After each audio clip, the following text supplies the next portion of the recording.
Salut à tous et bienvenue sur le Twit'Om Top Show. J'espère que vous êtes contents d'être là ce soir, surtout après une victoire de l'OM. Alors pour m'accompagner ce soir, je suis avec Akian. Salut Akian. Salut Shindu et salut tout le monde. Je suis avec René. Salut René. Bonsoir à tous. Je suis avec FX. Salut FX. Salut Julien, bonsoir tout le monde. Et je suis avec Zempe.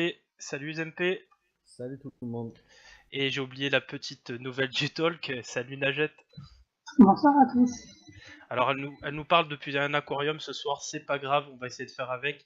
Donc pour commencer ce talk, vous avez le sommaire devant vos yeux. Donc Amiens OM, le débrief, on reviendra sur la tactique mise en place qui est toute nouvelle, qui est poursuivie depuis Konya Sport.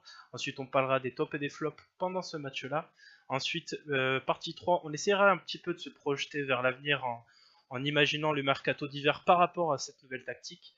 Ensuite, il y aura la traditionnelle causerie des Twit'Om avec un sujet pour une fois qui ne sera pas négatif.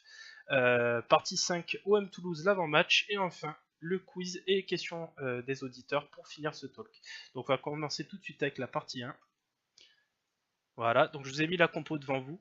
Donc tout d'abord, je vais commencer par toi Najette, puisque tu es la petite nouvelle ici. Qu'est-ce que tu attendais avant de ce match-là? Est-ce que tu t'attendais à ce qu'il reconduise son 11? Voilà, qu'est-ce que tu attendais? Moi, j'attendais la victoire, clairement, parce que, bon, je n'ai pas parlé de la manière, mais après les deux matchs qu'on avait eu en championnat, donc la hausse qu'on a fait contre Monaco et le match au Vélodrome, également contre Rennes. Rapproche-toi un petit peu du PC, on n'entend pas trop. Vous m'entendez mieux? Un petit peu mieux. Tout ce que j'attendais, c'était la victoire. Honnêtement, je ne m'attendais pas à voir du beau jeu, parce que je pense que ça viendra peut-être avec le temps, mais là, pour l'instant, je pense qu'on aura des points. Donc voilà, moi, j'attendais de voir un numéro 6 à côté de Strasbourg. Donc c'est ce qu'on a vu. Donc pas une compointe à 3-3 comme on avait l'habitude de le faire et du Barça. Donc je pense que pour le match, on n'en pas avec les catastrophiquement toujours ce qui est. On m'entendait mal, je crois. Oui, on t'entend un petit peu mal. C'est parce que c'est pas grave, on va essayer de régler ça juste en off. Akian, est-ce que tu peux regarder le truc en essayant de régler 2-3 choses? FX, toi, qu'est-ce que tu attendais avant le match? La suite de la rédemption, en fin de compte, voilà, je voulais une équipe qui continue de se relever comme il l'avait fait donc contre Konya Sport. Voilà, j'attendais pas des certitudes dans le jeu, mais voilà, de l'amélioration, voilà, sans plus. J'attendais pas plus. Est-ce que Zempe, toi, même question, qu'est-ce que tu attendais avant le match? Ils ont un peu parlé de se racheter des matchs d'avant. Moi, quand j'ai vu la composition, ce que j'attendais, c'était du combat. Donc ça, on a plutôt eu ce qu'on attendait en première mi-temps. Mais ouais, quand tu vas avec Gustavo et Zambo dans un 4-2-3-1 à Amiens, à l'extérieur, c'est que tu es prêt à répondre à un vrai combat physique. Donc c'est ce que j'attendais prioritairement. Et René, pour finir cette appréhension du match, qu'est-ce que tu attendais, toi? J'attendais du combat, j'attendais des guerriers, comme Zempe vient de dire. Dès les premières minutes, même si la première mi-temps n'a pas été un grand spectacle, on a quand même vu que l'état d'esprit des joueurs et sur le terrain avait quand même changé. Il y avait quand même plus de hargne. On avait plus faim de ballon. Évidemment, en face, c'était pas une équipe du top Ligue 1, malgré que ce soit une équipe qui fait un plutôt bon début de saison. Mais dans l'ensemble, moi, j'attendais surtout des guerriers. J'attendais pas une démonstration. Et j'ai eu droit à des guerriers et j'ai pas eu droit à une démonstration. Donc finalement, je ne suis pas déçu par rapport à ce que j'attendais.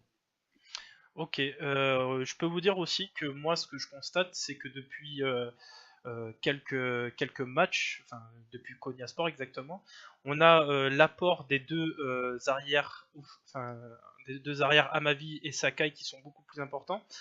Par exemple, Najette, est-ce que tu penses pas toi que ce 4-2-3-1 permet justement à nos latéraux d'être un petit peu libérés parce qu'ils sont couverts par Zambo ou son remplaçant et Gustavo? Oui, on l'a vu d'ailleurs dans le match. On a vu un très bon match d'Amavi et vous m'entendez mieux ou pas déjà? Oui, on t'entend mieux. Donc on a vu un bon match d'Amavi, donc je pense d'ailleurs qu'il gagnait sa place de titulaire. et Sakai, mais Sakai, moi je le trouve régulier dans ses performances, il passe rarement au travers. Donc oui, je pense que déjà cette tactique c'est beaucoup mieux. Je pense qu'il faut déjà trouver une assise défensive, et je pense que Rudy Garcia a compris ça, qu'il va arrêter de s'entêter avec son 4-3-3 dans tous les cas, parce que sinon on va prendre l'eau. Clairement, on l'a vu contre Rennes, contre Monaco, même si la défense change souvent parce qu'il est blessé, parce qu'il est suspendu. Mais voilà, moi je pense que la solution, ça va être de mettre. Alors j'aimerais bien revoir Camara à côté de Gustavo au milieu personnellement, même si Zambo, on va dire, après son match, ou du moins après ce qu'on attendait de lui, ni plus ni moins. Ah, tu t'es couverte en disant ça, parce que tu sais que j'allais t'attaquer là-dessus. Non, je commence doucement, mais c'est pas du tout ma tasse de thé. Zambo, pour moi, c'est un joueur de foot. Donc, On y reviendra Voilà. plus tard, mais compte sur moi pour te revenir là-dessus. FX, vas-y, tu veux répondre à ça, je crois. Oui, parce qu'en fin de compte, dans ta question, c'est bien que tu parles des latéraux, parce que le progrès évident, c'est clairement sur ces deux postes-là.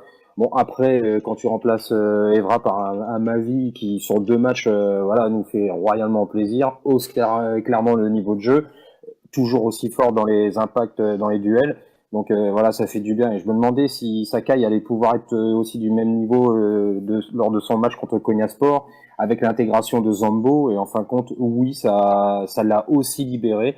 Et donc voilà, ta question est très bonne par rapport à eux. Ouais, toi, Zempe, je sais aussi que tu avais eu des déconvenues avec Sakai il y a quelques matchs de cela. Est-ce que pour toi, il te rassure et est-ce que tu vois que même au niveau de ses centres, il y a du mieux, quoi? Ben ouais, je reconnaissais pas le Sakai de la saison dernière, tout simplement, qui avait déjà des défauts. Donc quand il n'y est pas, Sakai, déjà qui part, on va dire, avec certaines lacunes, quand il n'est pas dans le match, c'est compliqué. Là, depuis 2 matchs, donc depuis qu'on est à sport, je le sens mieux, je retrouve sa combativité, et il tente beaucoup plus de choses devant, puisque il a multiplié les centres, il a fait des bons centres, et c'est vrai que c'est pas son point fort, mais quand il a envie, il y arrive, et voilà, moi je l'ai trouvé très bon sur le match, sur ce match-là et sur le match d'avant. Ouais, toi, Akian, est-ce que tu fais le même constat au niveau des latéraux? Est-ce que tu penses pas tout simplement que ce 4-2-3-1, c'est vraiment le système qui correspond à cette équipe? Bah, clairement, je pense qu'on était nombreux à le demander. On l'a enfin. Ça fait 2 matchs qu'on peut le voir. Et oui, effectivement, les latéraux apportent quelque chose. Maintenant, j'ai entendu que quand tu remplaces Evra par Amavi, c'est pas compliqué. Effectivement, Amavi est clairement au-dessus actuellement. Je pense que c'est un joueur de Sakai. foot surtout. Oui, bah, Evra aussi, c'est un genre de foot avec la carrière qu'il a ça fait. l'a On va été, pas. ça l'a été, Oui, ça l'a été. Peut-être plus maintenant. Il est trop vieux, etc. Mais on va pas dire que c'est pas un genre de foot, s'il te plaît, vu la carrière qu'il a fait. Un peu de respect, s'il te plaît. Il a quand même gagné des titres que nous on n'a pas J'ai gagné. dit que ça ne l'était plus. On a Mais trouvé la je groupie. suis d'accord avec toi si tu veux. Mais voilà, après Sakai, j'ai trouvé que là il avait été très bon, même au-delà de mes espérances vu les performances qu'il faisait ces derniers matchs. Je l'ai trouvé exceptionnel d'ailleurs sur ce match. Il a vraiment fait les efforts. Oh, le Et puis, superlatif. dans les centres, il a été bon. Il a fait des bons centres qu'il ne faisait pas à chaque Et fois. il amène le premier but, j'avoue, autant pour Voilà, moi. donc non, désolé, il a été très bon sur ce match, peut-être pas exceptionnel, mais il a été très bon. À ma vie, c'est un guerrier, voilà, ça fait plaisir. Et si on a ça durant toute la saison avec une composition en 4-2-3-1 comme celle-là, ça me va. Ouais, vas-y, Najat, je crois que tu voulais répondre à ça. non, parce que vous parliez de 4-2-3-1, mais du coup, vous voyez qui seul devant? Devant, tu veux dire au poste numéro 9? Ouais, c'est ça. Alors, sur cet avis-là, et on allait y venir plus tard, mais on peut en dire 2 mots si tu veux, dans ce système-là, actuellement, je vois bien pour le moment, tant que Mitroglou est blessé, NJ, parce qu'il a des qualités, comme je le disais en off tout à l'heure, que Germain n'a pas. En fait, c'est même pas les qualités de Germain, je trouve que cette équipe n'a pas appris à jouer avec un joueur comme Germain. Donc du coup, je vois plus NJ devant pour le moment, et pourquoi pas après Mitroglou, qui sera le point d'appui. Voilà. D'ailleurs, je voudrais dire que ça t'a manqué un Mitroglou dans le match contre Amiens. Bah, attends, Tu voyais que un point de fixation, un mec physique, ça aurait fait du bien. NJ participe pas assez au jeu. on va Bah, laisser. pour répondre à ça, Attends, en ouais. fait, c'est rapide, c'est très rapide. En fait, Vas-y. pour répondre à Najat, ça serait bien que quelqu'un nous sorte les statistiques du nombre de centres pendant ce match. Je les ai pas toutes, mais il n'y a pas dû en avoir des masses. Ah, quand même, hein. Quand même? Ouais, bon, bah je les ai pas toutes. Ouais, Il pas faut mal. regarder avec les éléments offensifs, Thauvin et Payet, j'ai les stats de eux, on verra après. Mais si tu veux bien, Najat, pourquoi tu posais cette question? Non, parce qu'on est tous plus ou moins d'accord sur ce système, mais c'est vrai que sur Germain, finalement, on s'est tous dit que c'était le titulaire. Mitroglou arrive, maintenant on tente avec Kenji. D'accord Tu peux avec mettre vous. Germain en 10? Ah, mais bon, en fait, c'est pour ça que j'ai dit mon petit plus 1. Attendez, oui, laissez-les finir. Non, Oh, les mais gars. du coup, c'est vrai qu'Engie, il apporte ce que Germain n'apporte pas, parce que quand tu joues dans la profondeur, Engie, c'est les joueurs à mettre devant. Après, voilà, c'est pas, je trouve ça compliqué quand même. Enfin, tu vas mettre Germain sur le banc, je veux bien, il était à Monaco, voilà, mais ça me semble quand même compliqué de mettre Germain sur le banc. Alors après, de toute façon, les stats parlent d'eux-mêmes. Quand tu vois le nombre de buts qu'a mis NJ, il n'y a pas photo avec Germain. Mais bon, Ouais, c'est mais vrai que c'est une tâche compliquée quand même. est-ce que tu penses que c'est Germain qui est pas bon ou est-ce que c'est l'équipe qui ne joue pas pour Germain? J'ai pas compris, excuse-moi. Bah, est-ce que tu penses que c'est Germain qui n'a pas les qualités pour être seul devant ou est-ce que tu penses que c'est l'équipe qui balance des longs ballons devant et qui joue pas tout simplement le jeu au sol pour un joueur comme Germain? Moi, je pense clairement que déjà, Germain ne doit pas jouer seul devant. Moi, j'aimerais bien, une fois que Mitroglou sera remis, de les associer tous les deux devant. Parce que Mitroglou, il y a eu aussi ce jeu de remiseur, donc ça peut être pas mal. Après,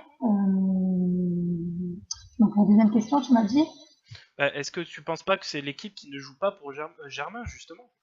Ah non, mais de toute façon, si tu comptes sur le descendre, ça par contre, je sais pas ce que ça fait à l'entraînement, mais moi je trouve qu'on est vraiment pas bon au niveau des centres déjà, parce que, ou même quand le centre est bon, il y a rarement quelqu'un dans la surface. Ouais, on y reviendra sur ça, mais je suis d'accord. Mais ça manque clairement de personnes dans la surface, de joueurs, et on le voit, hein, quand il y a Germain, enfin, à chaque fois, on a le même problème, on l'a vu depuis le début de saison. Déjà qu'on n'arrive pas à faire beaucoup de centres, mais alors quand ils sont bien, il n'y a jamais personne qui arrive à récupérer le ballon. Ouais, bah on va voir ça par la suite. Vas-y, Akian, je crois que tu voulais répondre à ça. Oui, bah, par rapport à ce que Najet a demandé, où c'est que on place Germain par rapport à la compo en 4-2-3-1. Moi déjà, je fais une première pique qui va pouvoir être parlée dans la partie 3, c'est que le mercato a pas été fait pour ce système-là, et je pense que Garcia fait une grosse erreur. Parce que Payet il redescend pas assez pour défendre, et moi je verrais Germain justement derrière Mitroglou, même si tous les spécialistes du foot vont nous sortir qu'après c'est un 4-4-2. Non, on peut très bien faire un 4-2-3-1 avec Germain vraiment en 9,5, mais il sera considéré comme étant à la place de Payet, donc en numéro 10 si vous voulez, et on remet Payet à gauche, mais ça va m'emmerder parce que Payet va pas assez redescendre, ou alors il va falloir qu'il se bouge à faire les efforts comme Thauvin devra les faire parce que le système l'imposera. Donc on en reparlera pendant le mercato, mais je pense qu'il y a eu des erreurs à ce niveau-là.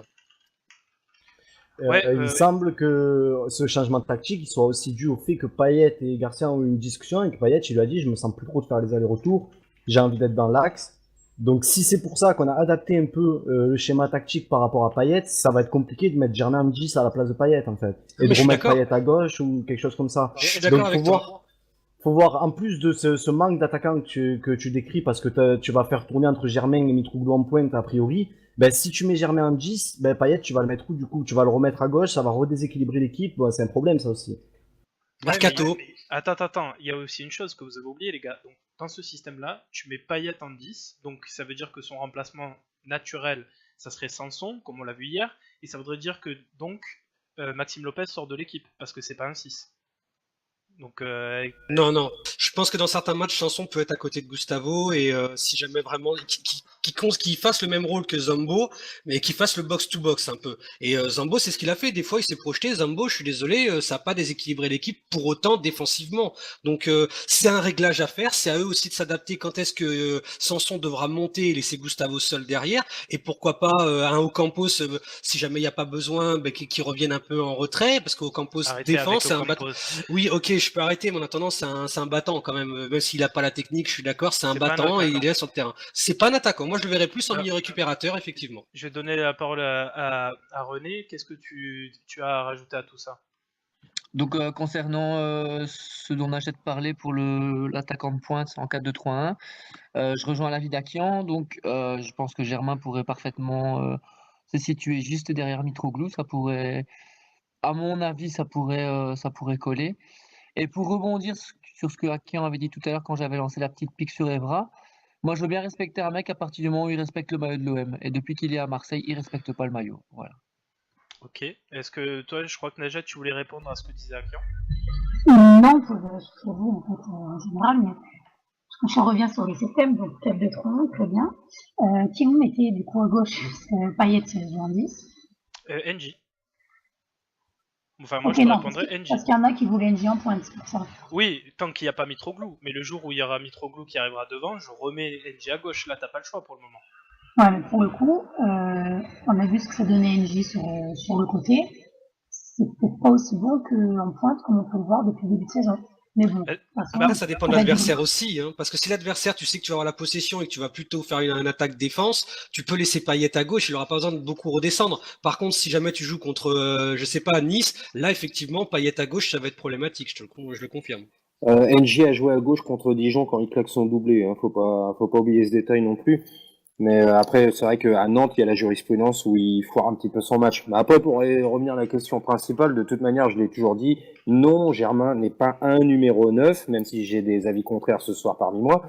Mais pour moi, Germain est le parfait complément du 4-4-2. Or, le 4-4-2, vous savez ce que j'en pense. Vous savez que l'effectif qu'on a nous permet pas pour l'instant de le faire. Sauf si NG fait le troisième attaquant de pointe remplaçant. Donc c'est un peu ric-rac, mais effectivement, Germain, il y a ce problème de son poste. Et il n'est pas, enfin, le système n'est pas adapté à son profil. Je vais poser une question à Zempe.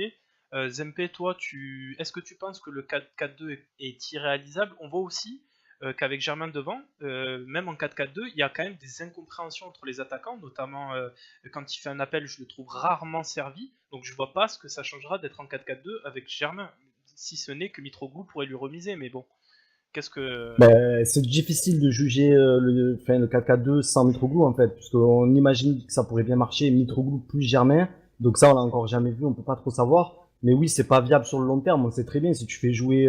t'as pris un remplaçant à Germain, enfin un remplaçant, t'as pris un autre attaquant pour faire souffler Germain, parce qu'il pourrait pas jouer tous les matchs, tu sais très bien que tu pourras pas aligner les deux à chaque match, ça c'est une certitude.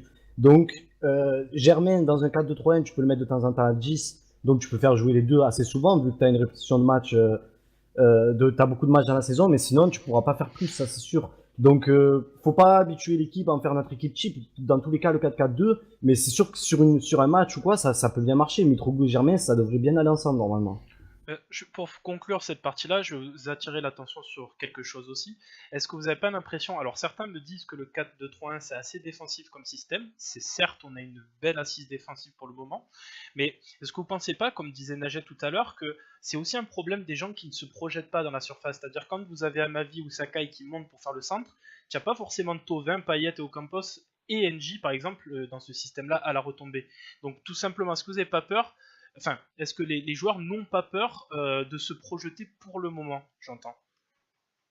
Tu viens de citer trois joueurs qui sont des vrais pipes dans le jeu aérien. Donc le problème, il est ici. La force d'un mec de surface comme Mitroglou, du mec athlétique et physique, c'est exactement ça. C'est que lui, il va vite rentrer dans la surface, premier ou second poteau. Aux autres, après, voilà, à ramasser les miettes que Mitroglou ne prendra pas. Mais voilà, dans l'effectif actuel, manière, tu vas faire projeter Sakai et Amavi. Mais voilà, ça sera des centres à terre, comme le premier but d'ailleurs d'hier. Mais ouais, c'est compliqué. Ouais, Najat, tu voulais rajouter quelque chose là-dessus? Ben, moi, je pense que dans cette équipe, il y a clairement un problème de déficit technique. Parce qu'hier, franchement, en première mi-temps, puis même tout le match, hein, on le voit, il y a ce festival de balles ratées. Techniquement, c'est catastrophique. Et pourtant, on a des joueurs techniques, c'est ça qui est... Avec Oui, Gustavo on a en des- ligne de mire hier. Ouais, on a des joueurs techniques, mais on a l'impression que c'est des joueurs qui régressent. Moi, quand je vois Payet, alors, il est souvent là sur les avant-dernières passes et ça fait aussi la différence.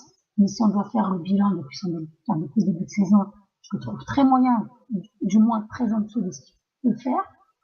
Thauvin, c'est pareil. Je parle même pas, c'est même pas espérer, je peux même pas espérer qu'un joueur soit bon techniquement, mais le milieu avec Zambo, c'est catastrophique.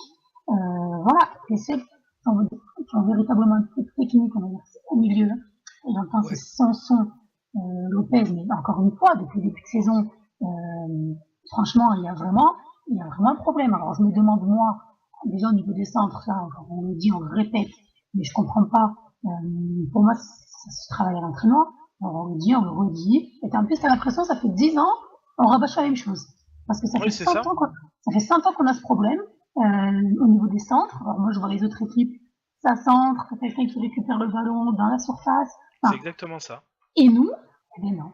C'est grave. Ou alors, quand t'as le ballon, t'as une récupération, et puis derrière, clairement, on voit bien qu'il n'y a pas de mouvement. Donc moi, clairement, l'animation offensive, elle ne me convient pas du tout. Alors, j'en ai marre qu'on prenne des taux contre les gros, donc on prenne 3 buts, même contre les gros, parce que Rennes, on va dire clairement, c'est très moyen. Mais bon, Je suis d'accord. s'il faut être plus solide, voilà, ça me fait chier de le dire, mais si on doit être un peu plus solide, encaisser moins de buts, moi vraiment, je vais mettre un accent sur la défense et les deux milieux hier. Mais voilà, c'était quand même solide, même si franchement, rien, voilà. Mais bon, on a vu des matchs contre Angers et contre Rennes où l'adversaire n'était pas beaucoup plus fort qu'Amiens, mais où on est passé au travers. Donc quand même, si on pouvait déjà trouver une bonne assise défensive, peut-être aller après, pourquoi pas être bon offensivement, moi je prends.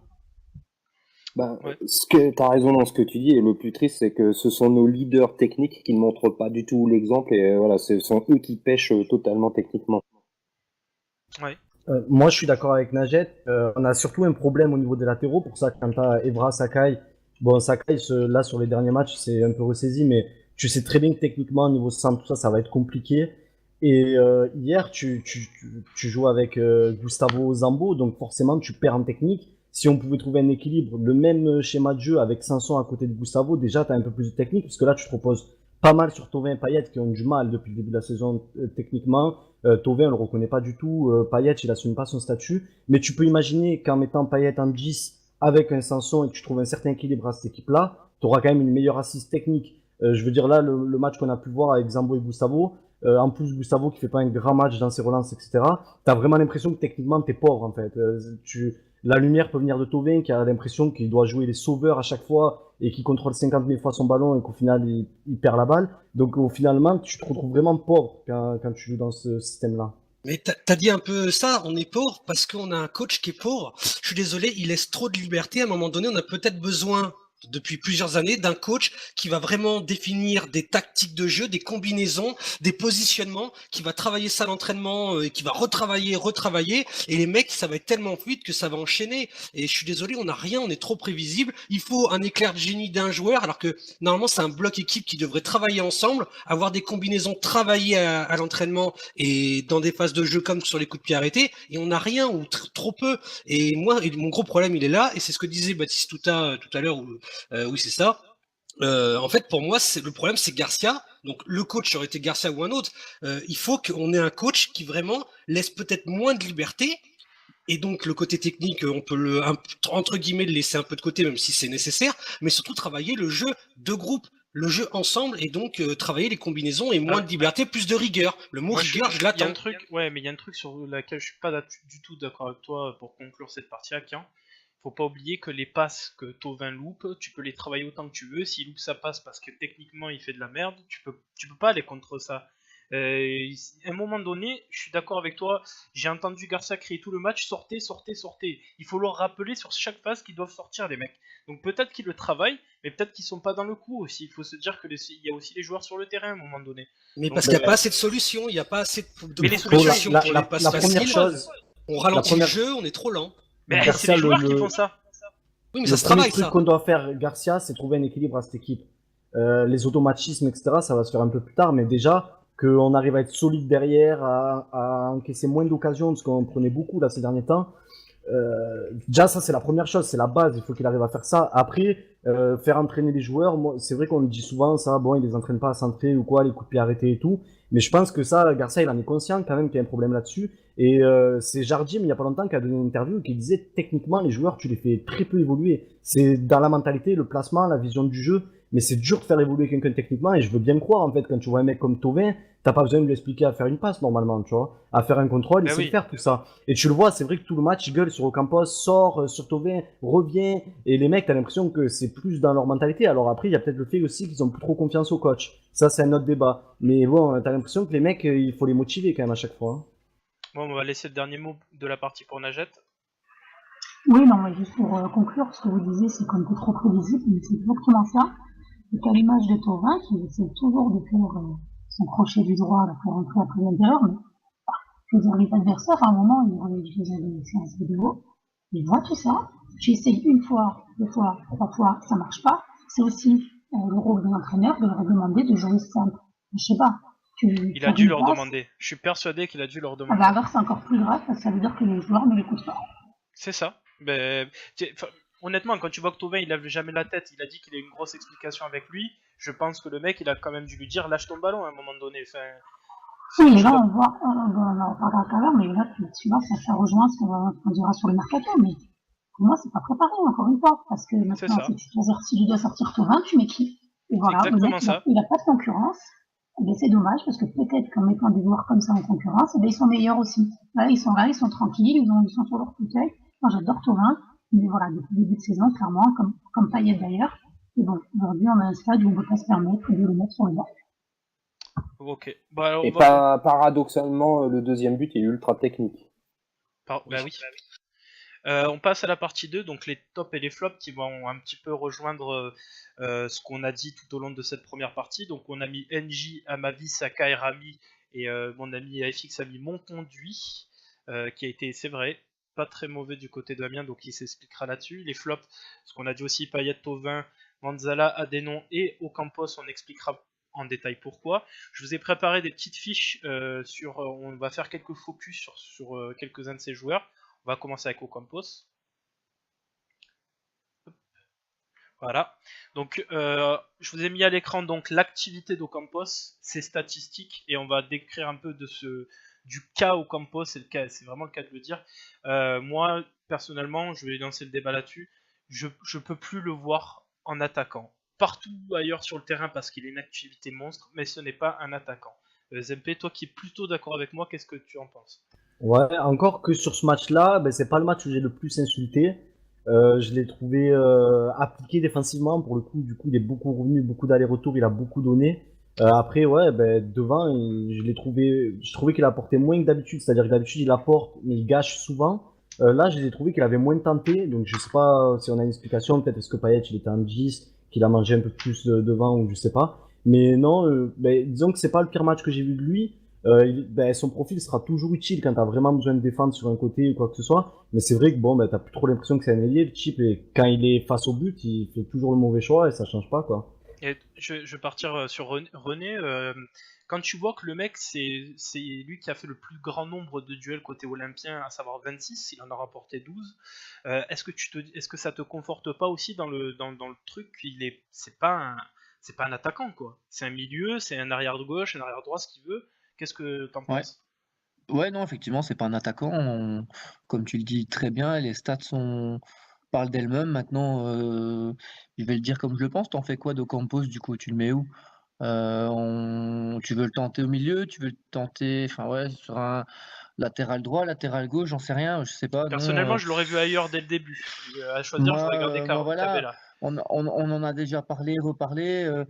Il a pas beaucoup de boulot sur le terrain, mais c'est un peu un ovni dans le foot. On sait pas trop ce qu'on doit en faire. À un moment donné, la volonté c'est bien, mais ouais, non, je sais pas. Honnêtement, je sais pas. Moi, je sais plus quoi dire de ce garçon-là qui est bien sympathique, qui me dérange absolument pas, mais footballistiquement, c'est un ovni, quoi. On sait pas trop quoi faire avec lui, à vrai dire.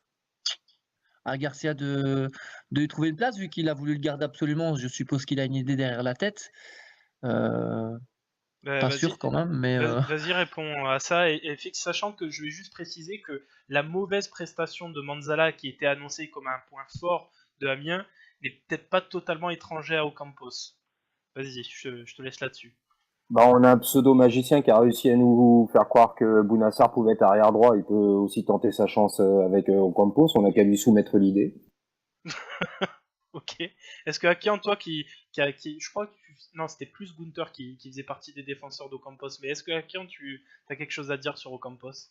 Oui, je pense que si Garcia a fait le choix entre Ocampos et Cabella, c'est juste par rapport au physique, parce que je suis sûr que Garcia, dans sa tête, il estimait qu'il avait déjà assez de joueurs techniques, et Cabella, il avait plus de profils déjà similaires dans son équipe. D'ailleurs, c'est comme ça qu'il l'a expliqué. Sur le fond, je lui donne raison, parce que Ocampos, c'est tout sauf technique, il est plus physique. Sauf que là, dès le début du match, il s'est fait saigner. Il a pris 2 tacles, je crois, en 3 minutes, un truc comme ça. Et je pense que il a dû se dire dans sa tronche, oh là, je suis arrivé où là? Parce qu'il Non, s'est je fait crois pas que saigner dès le c'est- départ. Non, Euh, non. les 2 Alors tacles étaient ça, méchants. Je suis désolé, les 2 Et tacles étaient alors, méchants. mais t'es joueur de foot, t'as l'habitude d'en Oui, non, prendre mais des t'es pas tacles là toutes pour les prendre semaines. des coups Non, mais je vois gratuits pas. C'est lui comme qui ça. a gagné le plus de duels de la l'OM, donc c'est que ça l'a pas tant Eh choqué oui, que ça. Hein. il va au contact, il a pris du coffre depuis qu'il a fait son Il a passage en les mêmes stats Italie. que Boubacar Kamara la semaine passée, c'est assez comique. Voilà. Ouais, on va conclure là-dessus. Est-ce que toi, Najet, t'as un mot à dire sur Ocampos ou pas? Écoutez, moi, je suis ni anti, ni pro Campos. Il me fait penser un peu, alors, rien à voir, mais avec Thauvin de Souvert Bielsa. On critiquait beaucoup, rappelez-vous, mais qui était tout le temps là, en train de mouiller le maillot. Défensivement, il l'aidait. Il ménageait pas ses efforts, et Campos me rappelle un peu Thauvin. Voilà. Ouais, je suis Qui était d'accord, mais vraiment est-ce à la rue techniquement, qui apportait rien offensivement. Mais voilà, j'ai pas envie d'insulter parce qu'il fait le minimum. Après, on le met sur le terrain, il joue. Moi, il essaie. Vas-y. Mais Bah, voilà, il joue avec ses bien qualités. sûr, Hein. si demain t'as mieux, je vais pas te dire, faut jouer au Campos. Mais le problème, c'est que t'as pas grand chose. Ouais, c'est sûr. Ben, c'est peut-être ça le problème, c'est qu'on nous avait promis du lourd. Ça, on va passer sur Ocampos, mais on avait promis du lourd et un effectif conséquent pour jouer sur tous les tableaux. Et là, tu te rends compte qu'effectivement, c'est peut-être pas le cas. On va passer au prochain joueur. Donc, ça sera à ma vie pour le coup. Là, changement de décor. On passe d'un joueur bof à un joueur qui a été très bon hier soir. Ben, tout simplement, je vais demander à FX, est-ce que Evra, il n'est pas à la retraite hier soir là? Encore trop tôt pour le dire, mais logiquement oui. Après, à ma vue, je suis super content. Il a ramené d'Angleterre un petit peu le côté grinta, box to box, engagement total. Une super bonne lecture du jeu. Voilà, non, je suis super satisfait. En plus, ses montées sont vachement intéressantes. Capable aussi de revenir derrière intelligemment, jouer avec ses milieux. En fait, il sait un peu tout faire. Et là, pour le coup, c'est un peu du bonheur. Ouais. Même si à ma vie, pour moi, il est au-dessus de sa caille, le plaisir que je vais avoir cette année, c'est que on va avoir 2 guerriers sur les côtés au niveau C'est défensif. Et ça fait plaisir. Pour moi, ma vie est complètement OM compatible. Voilà, c'est un guerrier. Il aime quand il y a le feu dans les tribunes. D'ailleurs, il l'a dit. J'aime quand ça fout le bordel. Et ben voilà, il est OM compatible. C'est Et pas un peu pour séduire le public de dire ça? non, je pense que il est comme ça. Je pense il a envie et je pense.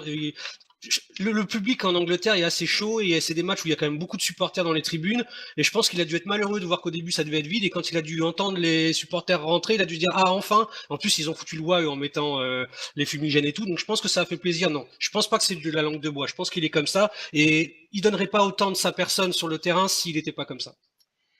Ouais, René, est-ce que toi tu penses pas aussi qu'il donne autant de sa personne? Parce que il faut savoir que l'OM c'est quand même un club tremplin et que à ma vie essaye de se relancer. Donc est-ce que tu penses pas que Moi- c'est un peu de la com et de se dire qu'au final c'est un joueur qui va tout donner mais pour se relancer, pour mieux partir? Non, je crois pas. Je crois pas pour le coup.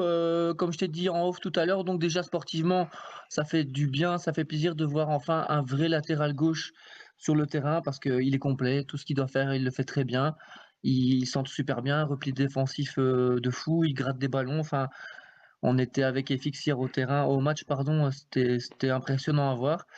Et alors, bon ça, on l'a peut-être pas vu à la télévision, mais après le match, Rami et lui sont venus au niveau du parquage. Et comme je te disais, hein, on a vraiment vu dans l'attitude d'Amavi qu'il faisait pas semblant. Il est pas là pour se relancer. Il est vraiment, à mon avis, il est déjà. Je vais pas utiliser des grands termes comme être sous le charme ou ces choses-là, OM compatible, parce que moi, je m'excuse pour ceux qui croient, mais moi, OM compatible et tous ces trucs-là, bah, pour moi, ça veut rien dire. Petite parenthèse. Non, je pense il adhère vraiment à l'OM. Et non, hier, on a vraiment vu à la fin du match qu'il était heureux d'être là. Et à mon avis, dans le vestiaire, c'est déjà un leader de vestiaire. Sans trop en faire en plus. Il est venu voilà, nous féliciter sans trop en faire. Ouais, Et avec c'était l'œil du tigre à la Julien. Ah, merci. Exactement, Je, exactement. je vais juste préciser, vous inquiétez pas pour les questions du chat, les modos vont faire remonter les questions en fin de talk. Najat, est-ce que tu veux rajouter quelque chose sur Amavi?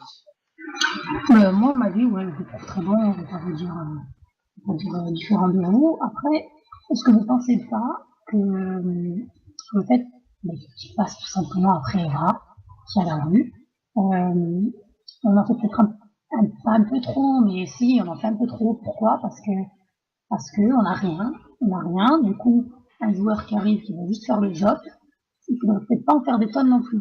Enfin, Ouais, c'est je sais pas ça. si vous arrivez à comprendre ce que je veux dire. Oui, Je dis oui, que ça minimise pas ses performances, parce que honnêtement, il fait son match, encore que il me semble bien qu'il était contre Monaco, mais tout le monde est passé au travers ce soir-là.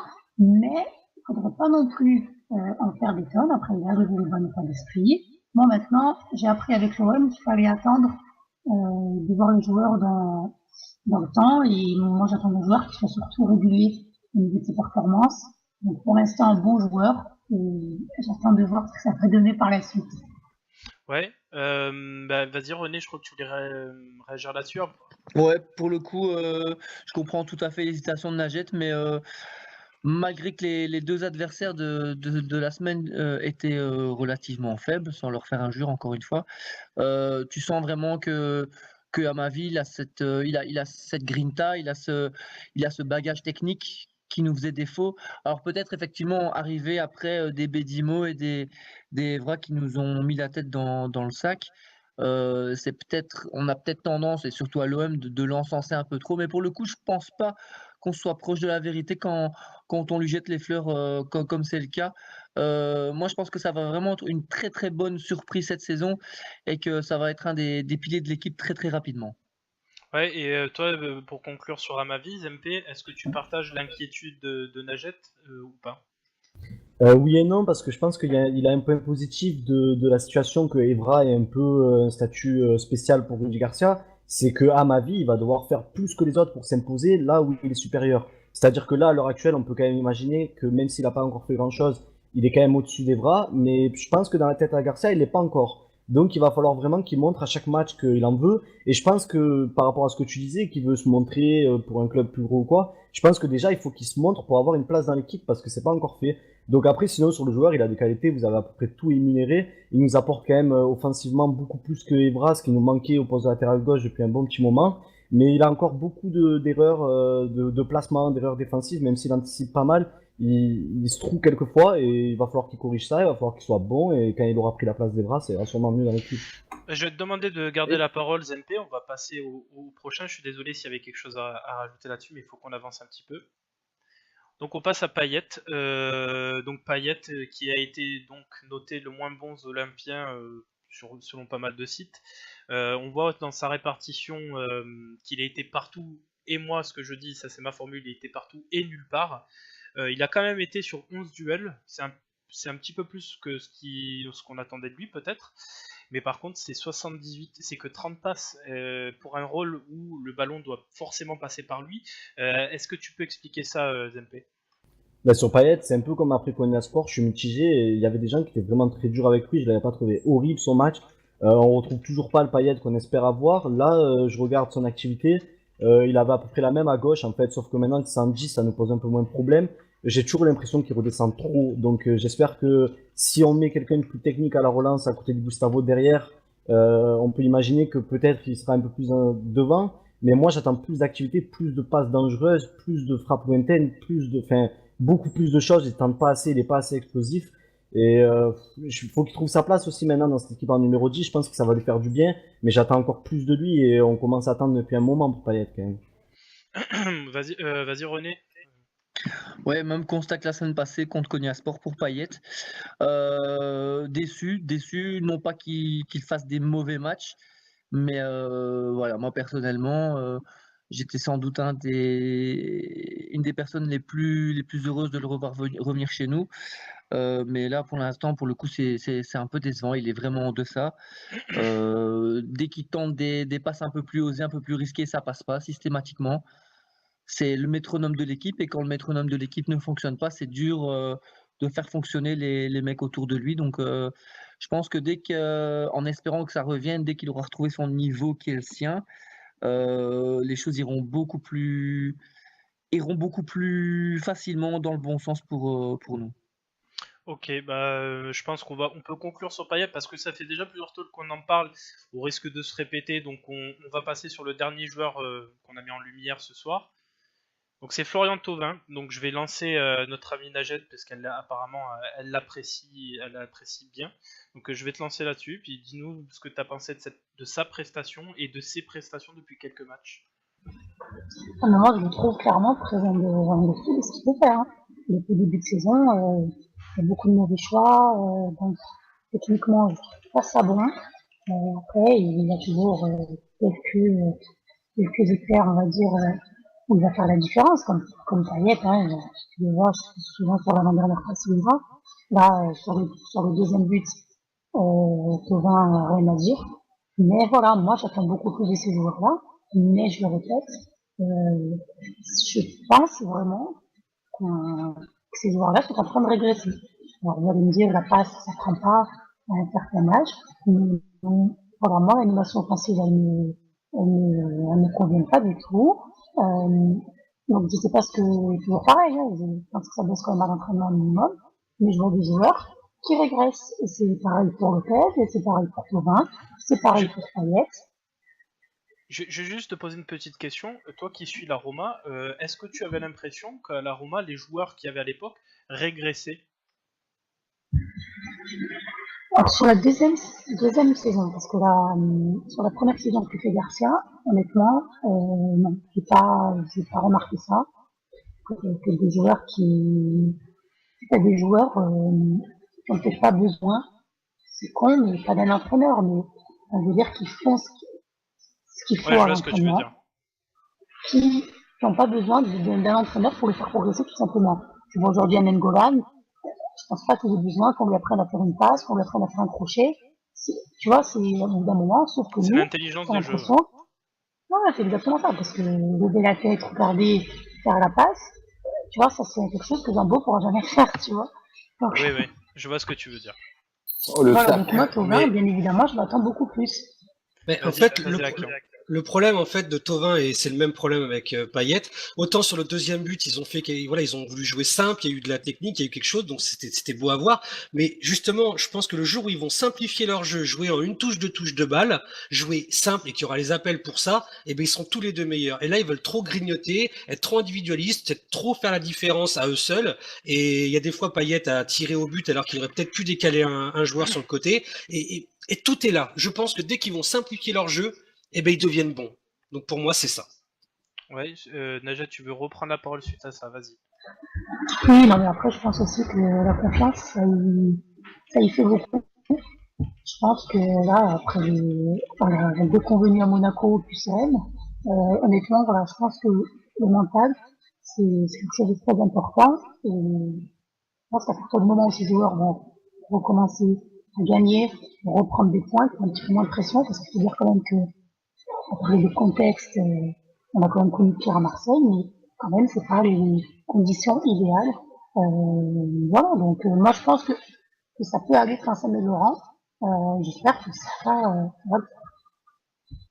Juste une chose sur Thauvin, j'avais parlé dès la fin de la saison dernière qu'il aurait peut-être un peu plus de mal cette saison. La saison dernière, c'est limite un hold-up de Thauvin. Je veux dire, il a assumé le jeu parce que l'équipe manquait de qualité. Il a souvent joué les sauveurs. Dans une équipe qui tourne bien, et il fallait qu'il trouve sa place. Et j'ai bien peur que cette saison, on retrouve vraiment pas le de Thauvin la saison dernière. Donc il peut changer un peu de style, se mettre dans le collectif et réussir à trouver sa place. Mais à mon avis, on le reverra pas au niveau qu'on a pu le voir. Ouais. FX pour conclure, vas-y. Ouais, l'ami Flotov, voilà, cette année, on peut le dire, globalement, c'est pas très bon. Par contre, il est toujours providentiel parce que hier, il rajoute encore donc un point à ses statistiques. Mais voilà, l'année dernière, il était providentiel et bon. Cette année, il est providentiel mais pas bon. Bon, pour l'instant, ça tient encore et on peut lui pardonner. Par contre, hier, je voulais quand même souligner un truc, c'est son manque de respect vis-à-vis d'Amiens parce que il y a eu 2-0, il a réussi sa passe décisive. D'un coup, il s'est mis dans des numéros de soliste à faire des passes en talonnade, à faire des râteaux. Ça a été n'importe quoi. J'avais déjà déploré le penalty du Rennais qui était un manque de respect. Là, Flotov, hier, il a fait exactement la même chose. Il s'est mis à ne plus respecter l'adversaire et limite ne plus respecter non plus ses coéquipiers. Et là, l'attitude, pour le coup, je la trouve presque assez grave. Je la déplore. Voilà, à lui de se remettre dans le bain, de se remettre en cause, qui continue à empiler les statistiques. Mais par contre, voilà, dans le jeu, faut qu'il s'améliore, qu'il simplifie. Ouais, vas-y, René, je crois que tu veux conclure. Ouais, je conclurai juste en disant que Thauvin, bah, c'est pas la première saison. C'est un garçon qui a énormément de qualité, mais qui est d'une irrégularité incroyable. Là, il nous a enchaîné quelques matchs médiocres et tu verras que peut-être le week-end prochain, le gars va te sortir 3-4 matchs de ouf. Et c'est chaque fois comme ça avec lui. Donc, je serais pas étonné que dans quelques semaines, le type, on le mette dans nos tops pendant 3-4 semaines de suite parce que voilà, ça c'est Thauvin. Bah, qui nous fasse oublier son début de saison. Ouais, mais voilà. Et c'est vrai que ouais, hier, c'était affolant de le voir tricoter sur ses côtés. Et on savait que systématiquement, ça allait se finir soit en 6 mètres pour le gardien ou en défenseur qui récupérait parce que notre bon Thauvin s'en mêlait les pinceaux avec ses deux petites guibolles. C'était assez comique à la fin, on en rigolait.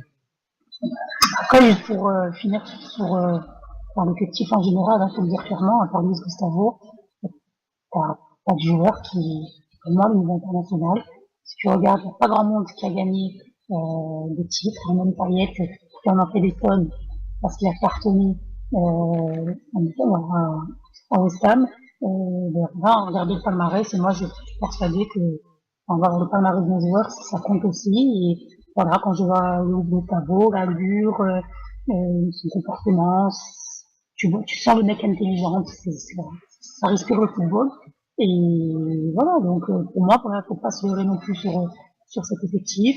Maintenant, il y a moyen, bien évidemment, de finir dans le top 4. Ouais, bah, juste, moi j'ai trouvé, je rebondis une dernière fois sur ce que tu dis, mais Gustavo, il y a juste une chose qui me dérange. Ok, il y a de l'engagement, il y a de l'intelligence, tout ça. Je l'ai trouvé un peu en deçà hier sur ses relances notamment, et c'est surtout, je sais pas si c'est les arbitres qui l'ont en grippe ou quoi, mais s'il manque un match tous les 4 matchs parce qu'il se prend que des cartons jaunes à chaque fois, ça va être compliqué. Quand tu sais que t'as que lui en plus, parce que c'est qui son remplaçant naturel, c'est Sertic, je te dis que quand même, il y a des soucis à se faire. Qui ça? Et qui sera remplaçant? De quoi? Et qui sera remplaçant? Bah, Sertic, hein. Non, je connais pas, désolé. Ouais, bah, je suis désolé Sertic de et te le naturel, rappeler. ça va pas trop ensemble. Ouais, hein. mais je suis désolé de te le rappeler, il est dans l'effectif et voilà. Bon, on va passer. Du coup, cette partie, elle nous a été, c'est la troisième partie, elle nous a été un peu proposée par Najet. En gros, on est en train de se dire que ça y est, le 4-2-3-1 va pouvoir être enfin, on va dire, prolongé au fur et à mesure des matchs. Mais est-ce que ça implique pas tout simplement, vu que le mercato n'a pas tourné autour d'un 4-2-3-1, qu'il va y avoir des carences sur certains postes? On en a parlé avant dans le talk, mais surtout, à quel poste vous pensez que cet hiver on doit recruter, bah, notamment pour donner des remplaçants par exemple, je prends Thauvin, Sakai ou peu importe. Voilà, donc je vais donner la parole à Zempe pour commencer. Ben là, par exemple, tu as cité Thauvin et Sakai. Je pense que Thauvin, tu l'avais, son remplaçant, Kabela, que tu as laissé partir malheureusement. Sakai, ben, on doit compter sur Sarr, qu'on n'a pas non plus laissé partir au mercato parce qu'on n'a pas trouvé un autre remplaçant. Donc ça, ouais, ça sera les deux postes à renforcer. Un mec au milieu, ça aurait pas été trop. Je veux dire, quand tu joues comme ça, si tu avais pu aligner Vainqueur ou Gustavo, faire un roulement entre les deux, ça aurait sûrement été pas trop mal. Après, on attend sûrement un défenseur central encore, toujours, parce que je pense que Abdenour va souvent se blesser et que j'ai pas trop envie de voir Sertic souvent dans ce rôle-là. Donc il y a toujours des lacunes. Après, Il y a Doria, hein. Ouais, Rolando, les gars. Qui ça? La plate d'Adenor, c'est Rolando, cherchez pas. Attends, je vais faire la même vanne que Najet. T'as dit qui? Doria? C'était de l'humour. Hein. Je pensais que vous auriez tous compris, mais bon. Bah, Donc, non, mais d'office, quand tu te Doria, tu sais que c'est une blague. De toute façon, donc. Ouais. Non, mais le gros problème, c'est d'avoir laissé partir Kabela pour moi. Si tu comptes jouer dans ce système de jeu-là, sachant que tu vas compter beaucoup sur Ocampos qui lui est inférieur et que tu n'as personne d'autre de viable en remplacement, parce que là, je veux dire, si tu as Mitroglou par exemple, NJ, Payet et Thauvin sur le terrain, bah, il te reste plus de solutions, quoi, en fait. Je veux C'est dire, ça. si tu fais rentrer Germain Angis, par exemple, parce que Mitroglou il joue et que tu veux sortir Payet, ben voilà, t'auras plus qu'Ocampos à faire rentrer devant. Sinon, tu vas devoir faire jouer Sarr et ailier droit, mais tu comptes le faire jouer à la place de Sakai. Donc bon, tout ça, c'est un peu compliqué. Il te manque vraiment un joueur devant et Cabella, il était là, quoi. Je vais demander à Akian, toi Akian, est-ce que tu penses qu'il y a des postes clés, pardon, ou qu'on doit renforcer en priorité dans tout ça? Oui, bah, ailier droit, milieu de terrain, ça c'est obligatoire parce qu'on peut pas se permettre d'avoir Sarti comme milieu, c'est pas possible. Et bah, forcément remplacer aussi Sakai. Donc pour moi c'est la priorité.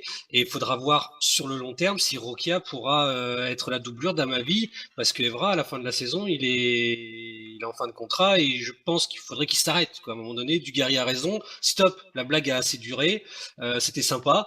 Mais là, stop. Voilà. On t'aime bien, t'as fait une belle carrière, tes vidéos nous amusent, ou pas d'ailleurs, mais là, stop. Donc pourquoi Ou pas pas. si. Ouais, ou pas, voilà. Si Rokia peut faire le boulot derrière Amavi, pourquoi pas. Si Rokia peut pas, il va falloir recruter aussi encore à gauche parce que on peut pas avoir un seul joueur, quoi. Quand Je vais même, donner... Akin, il a dit respecter Evra en début de talk et il envoie à la retraite au milieu du talk, quand même. C'est Non, ça qui est mais rapide. attends, je respecte son passé, mais on est fort de constater que là, c'est bon, il peut plus, c'est fini. On est d'accord, avec tout le respect qu'on peut lui devoir. Là, c'est terminé sa Et oui, carrière. t'as Faut du qu'il... respect pour le joueur à la carrière, mais pas pour le joueur olympien qu'il Eh est, ben parce non, voilà, qu'il je est suis rien à d'accord. l'OM. Mais Il à est pas l'OM, un joueur olympien. il est juste coach dans les vestiaires et puis il fait des vidéos tous les lundis. Basta, c'est tout ce qu'il fait en ce Ouais, moment. il donne de l'argent au sans domicile fixe, c'est beau. Ouais, stop. On Je va vais pas- donner la parole à notre ami le belge Lafrite, quoi. Donc vas-y, prends la parole. Ouais, merci pour ton surnom, je pensais que ça resterait entre nous. Ben, forcément, quand tu fais un mercato à réaction, comme on l'a déjà évoqué, quand tu as un coach qui est absolument pas sûr de ce qu'il fait, tu te retrouves 10 jours après le mercato avec un nouveau système de jeu et des carences. Donc voilà, on espère que ça passera jusqu'au mois de janvier. On perdra encore des points d'ici là, de toute façon. Janvier, c'est pas un mercato très très ouvert. On a déjà eu du mal à clôturer un mercato en 3 mois, donc j'ai quand même quelques craintes pour le mercato hivernal. Qu'est-ce qu'il faudrait renforcer? Je vais caricaturer, il faudrait un mec par ligne encore en fait. Il faudrait un mec par ligne pour être certain, pour avoir un banc, une bonne profondeur et avoir quelque chose de solide pour l'Europa League si on veut jouer un rôle en Europa League. Je vais poser une question un peu provoque à FX, mais est-ce que tu vois pas un absent dans cette compo que j'ai affichée, à savoir le jeune Maxime Lopez? Est-ce que tu penses pas que c'est un peu la victime de ce système? Pour moi, hormis les défenseurs, tout le monde est victime de ce système. Parce qu'on a un coach qui manifestement ne sait pas voir les joueurs dont il a besoin, il comprend pas son effectif, les forces en présence et le jeu qu'il veut mettre en place. Et voilà, et on l'a dit 2-3 fois tout à l'heure. Après, voilà, si on est un tant soit peu lucide, il est évident qu'il y a des besoins par rapport à cette nouvelle compo. Le seul problème, c'est que un mercato, ça sert à rien d'en parler, on le subit, on n'y est pas acteur. Moi, quand je vois des gens sur Twitter qui mettent leur 11 de rêve pour Marseille ou le 11 idéal, on s'en fout. Les dirigeants ne nous lisent pas, ne nous écoutent pas, et ils font pas leur recrutement par rapport à nos désirs. Donc, en fin de compte, voilà, on est obligé de le subir. Et qui est à la tête de ça? Un coach qui a du mal à comprendre joueurs et composition. C'est terrible. Voilà, moi, je suis un peu dépité de ça. Faudra peut-être, je peux me permettre une Ouais, petite vas-y. coupure. À mon avis, on a compris les derniers jours du mercato que Garcia avait peut-être perdu la main. Faut espérer qu'en janvier, ce soit de nouveau le cas et qu'on soit agréablement surpris. Et peut-être que ça viendra de là aussi. Maintenant, ça, c'est l'avenir nous le dira. Vu que c'est ton sujet, Najat, je vais te poser la question. Toi, au vu de ce système, qui tu t'attends à voir arriver cet hiver?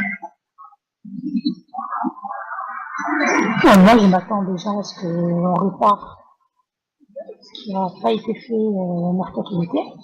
Parce que déjà, cet hiver, l'hiver dernier, on nous expliquait que c'était un mercato d'opportunité. J'ai eu la même sensation sur le mercato d'été. C'est-à-dire un mercato n'est pas préparé, parce que quand tu clôtures un mercato au 31 août et que t'as pas fait de milieu, et que t'as pas fait de remplaçant à Sakai, et que t'as fait un attaquant dans les dernières heures, pour moi, voilà, franchement, ça fait pas sérieux. Ça fait pas sérieux.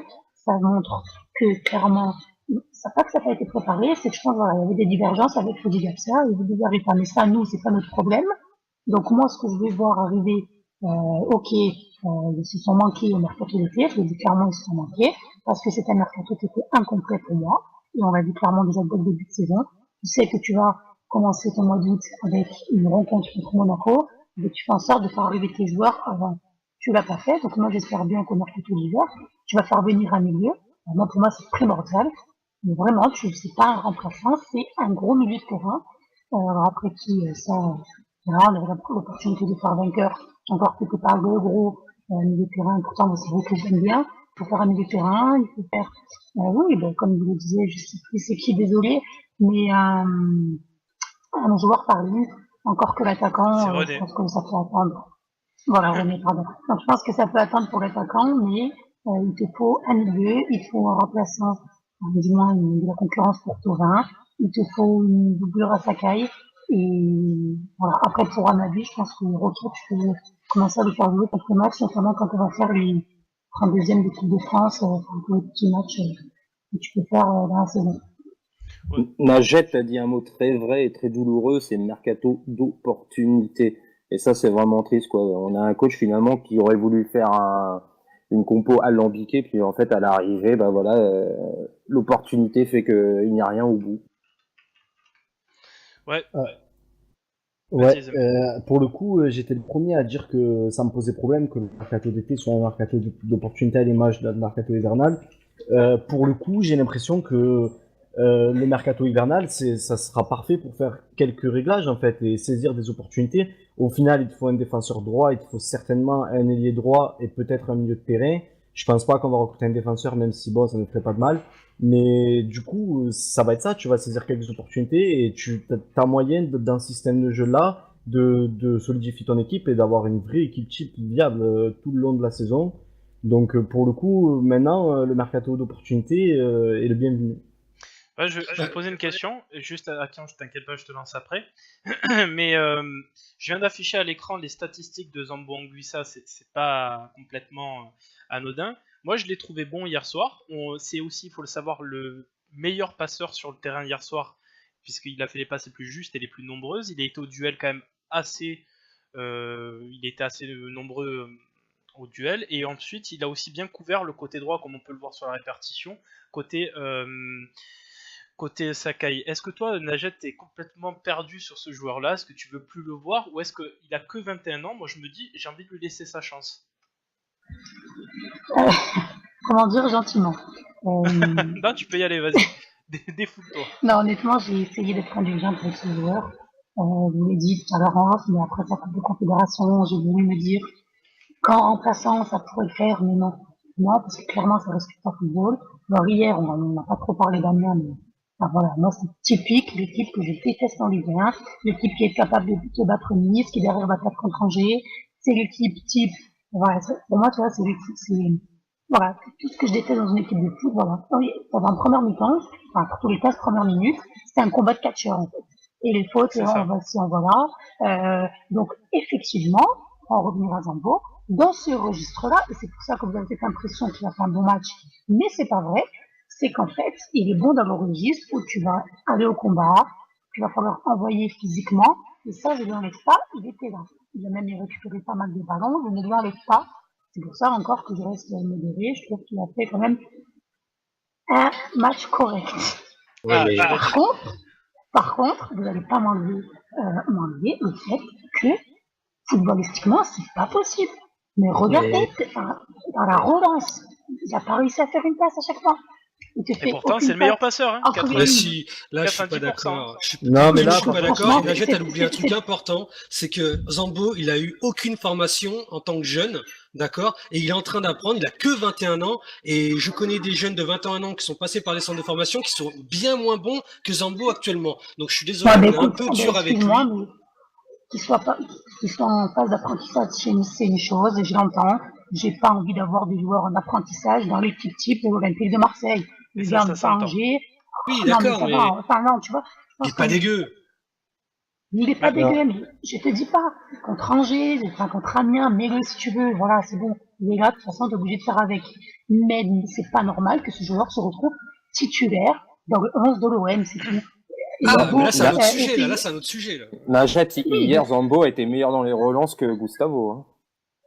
Ouais, mais peut-être. Hier, sur un match. Les passes de Zambo moi, j'ai sont plus simples. confiance en Gustavo. Et j'ai plus d'espoir en un joueur comme Gustavo que Zambo. Je suis désolée, c'est beaucoup trop irrégulier. Voilà, hier, voilà, Ouais, il y a 4 classes de contre différence. Amiens. Hein. Et il était là physiquement. Et il a eu la chance aussi d'avoir Gustavo à côté. Mais voilà, footballistiquement, ça me convient pas. Techniquement, ça la roule. Par contre, j'ai une question pour toi, Najat. J'ai juste une question par rapport à Zambo, justement. Ok, pour l'instant, tu trouves que c'est pas normal que ça soit dans le 11. Et pour le coup, je veux bien t'entendre parce que j'aurais préféré qu'on recrute un bon joueur, un mec qu'on mette 15-20 millions sur un bon joueur. Ok. Par contre, est-ce que dans 3, 4, 5 ans, ce joueur-là va pas être une pépite? Va pas être un super joueur? Sérieux, c'est ça? Non, mais je vois que ça te On le fait saurait rire. déjà. On le saurait déjà. Il a 21 ans et... Ouais, mais 21 ans, c'est aussi l'âge où tu dois montrer des choses. Là, pour le coup... Franchement, je lui souhaite, voilà, que j'arrive dans 5 ans et que je te dis, mais putain, tu t'es manqué, comme on a pu le voir avec d'autres joueurs.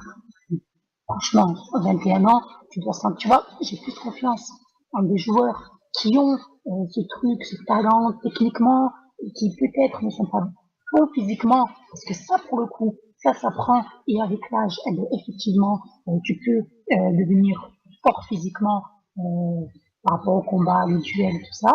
Par contre, la technique, je suis désolée, mais c'est à 21 ans, tu es déjà à la rue comme ça techniquement, honnêtement, et ça, c'est le 10 du Cameroun, déjà.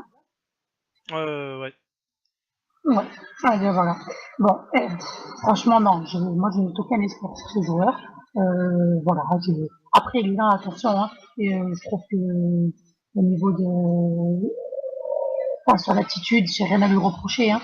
Attention, j'ai pas juste envie de taper sur lui, voilà, il est là, c'est comme du massacre, mais, d'ailleurs, enfin voilà, je trouve que sur l'attitude, il n'y a rien à dire, mais voilà, je suis désolée, c'est pas des joueurs qui doivent faire partie de l'effectif, je parle même de l'effectif, d'un club comme l'OM, c'est tout. Alors tu vois, par contre, je pense que dans une équipe comme Amiens, et je dis ça sérieusement, sans me moquer, il a sa place.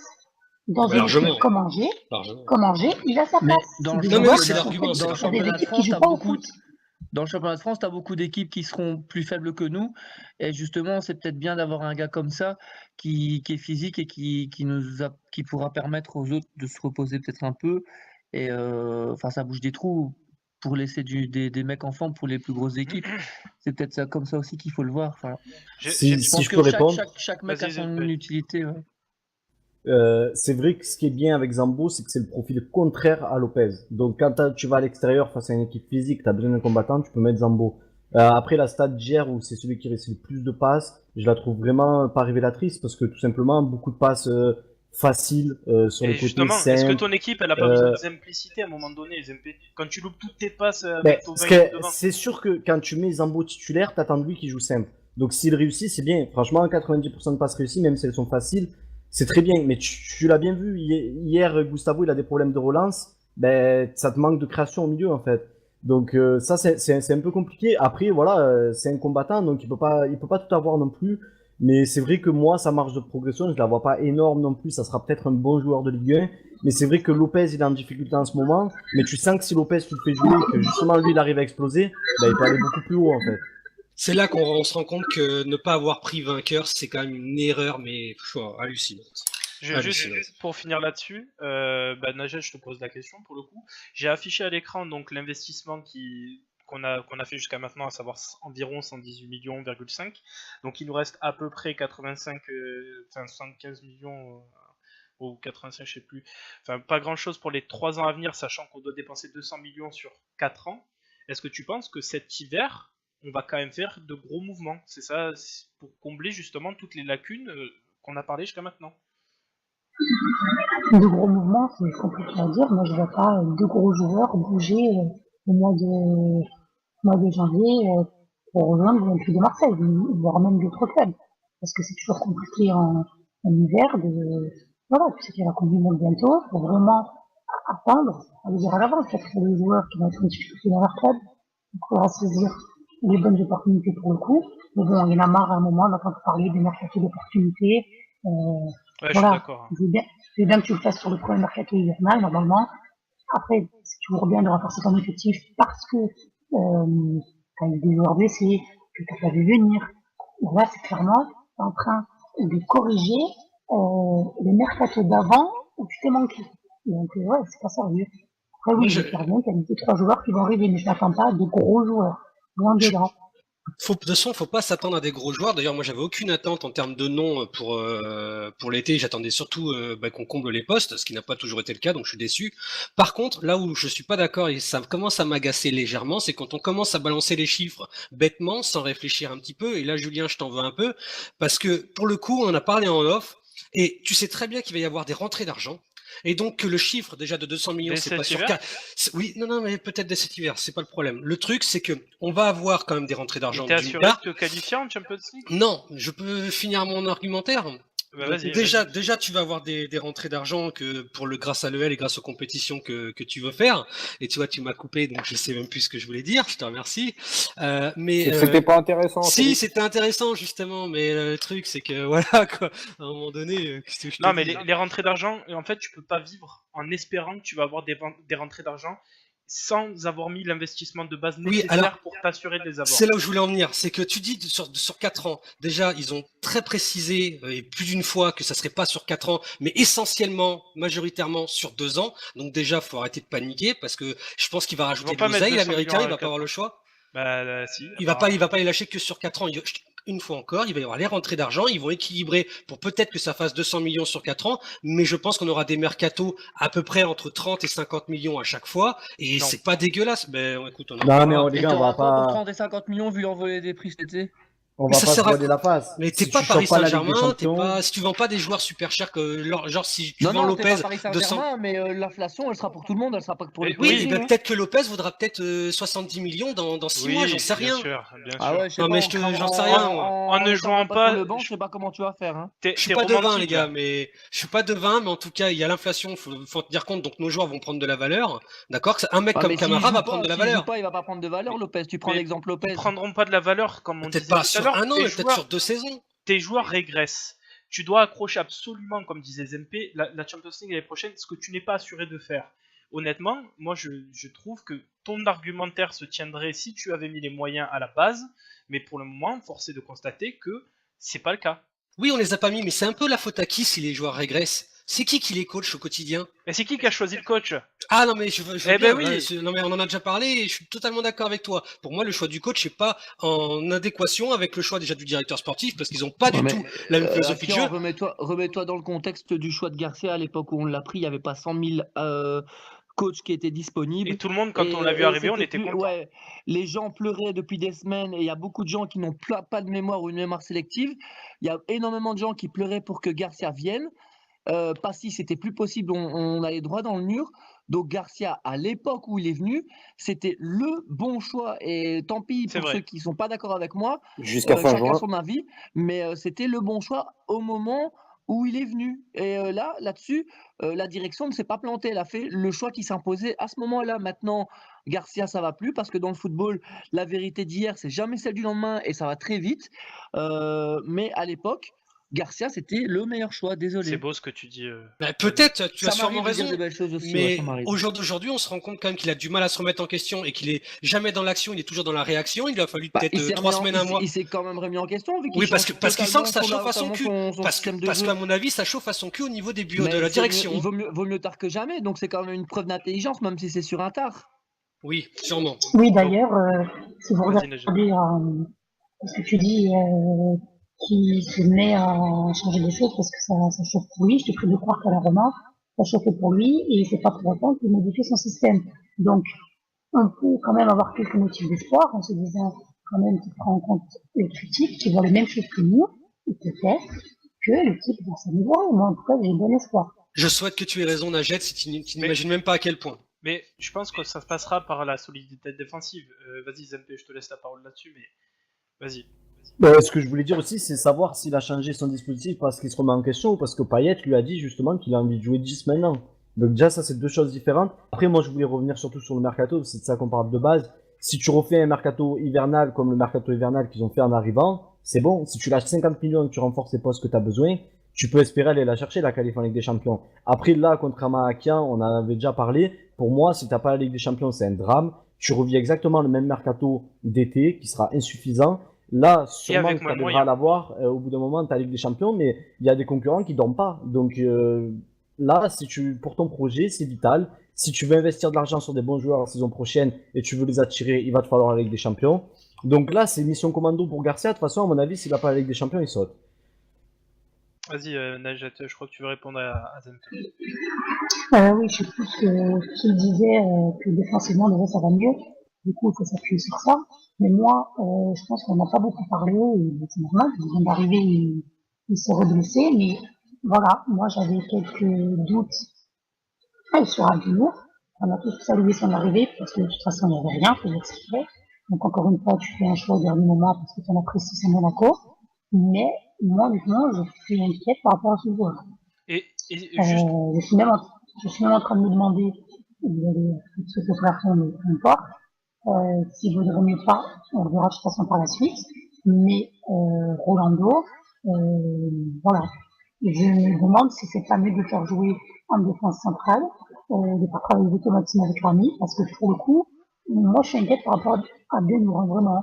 On peut dire, on a tous salué parce qu'il y avait rien clairement, et que les défenseurs sont pas là plus. Mais déjà, quand il sera pas blessé, et déjà ça arrivera très peu, voilà, je dois mettre le temps avant d'être au niveau s'il y arrive. vas-y, FX, prends la parole. Je suis obligé de reprendre Zempe. Donc si on va pas en Ligue des Champions, c'est un drame. Si on y va, on accrochera la 3e place. Et là, c'est pire que tout. Parce que tu vas avoir 4 matchs à te taper en août et t'es pas sûr de pouvoir décrocher la Ligue des Champions. Donc faire venir des joueurs confirmés quand tu es encore en phase de doute, normalement, tu ne peux pas. Et donc, tu es obligé de clôturer ton mercato au 31 juin pour que le juillet, la préparation se fasse et que tu entames direct le tour de qualification. C'est dramatique, hein, la 3e place. Donc, Non, même si on l'accroche, c'est dangereux. Hein. Je suis pas d'accord parce que oui, c'est certes la 3e place, ça reste. T'es pas sûr d'aller en Ligue des Champions.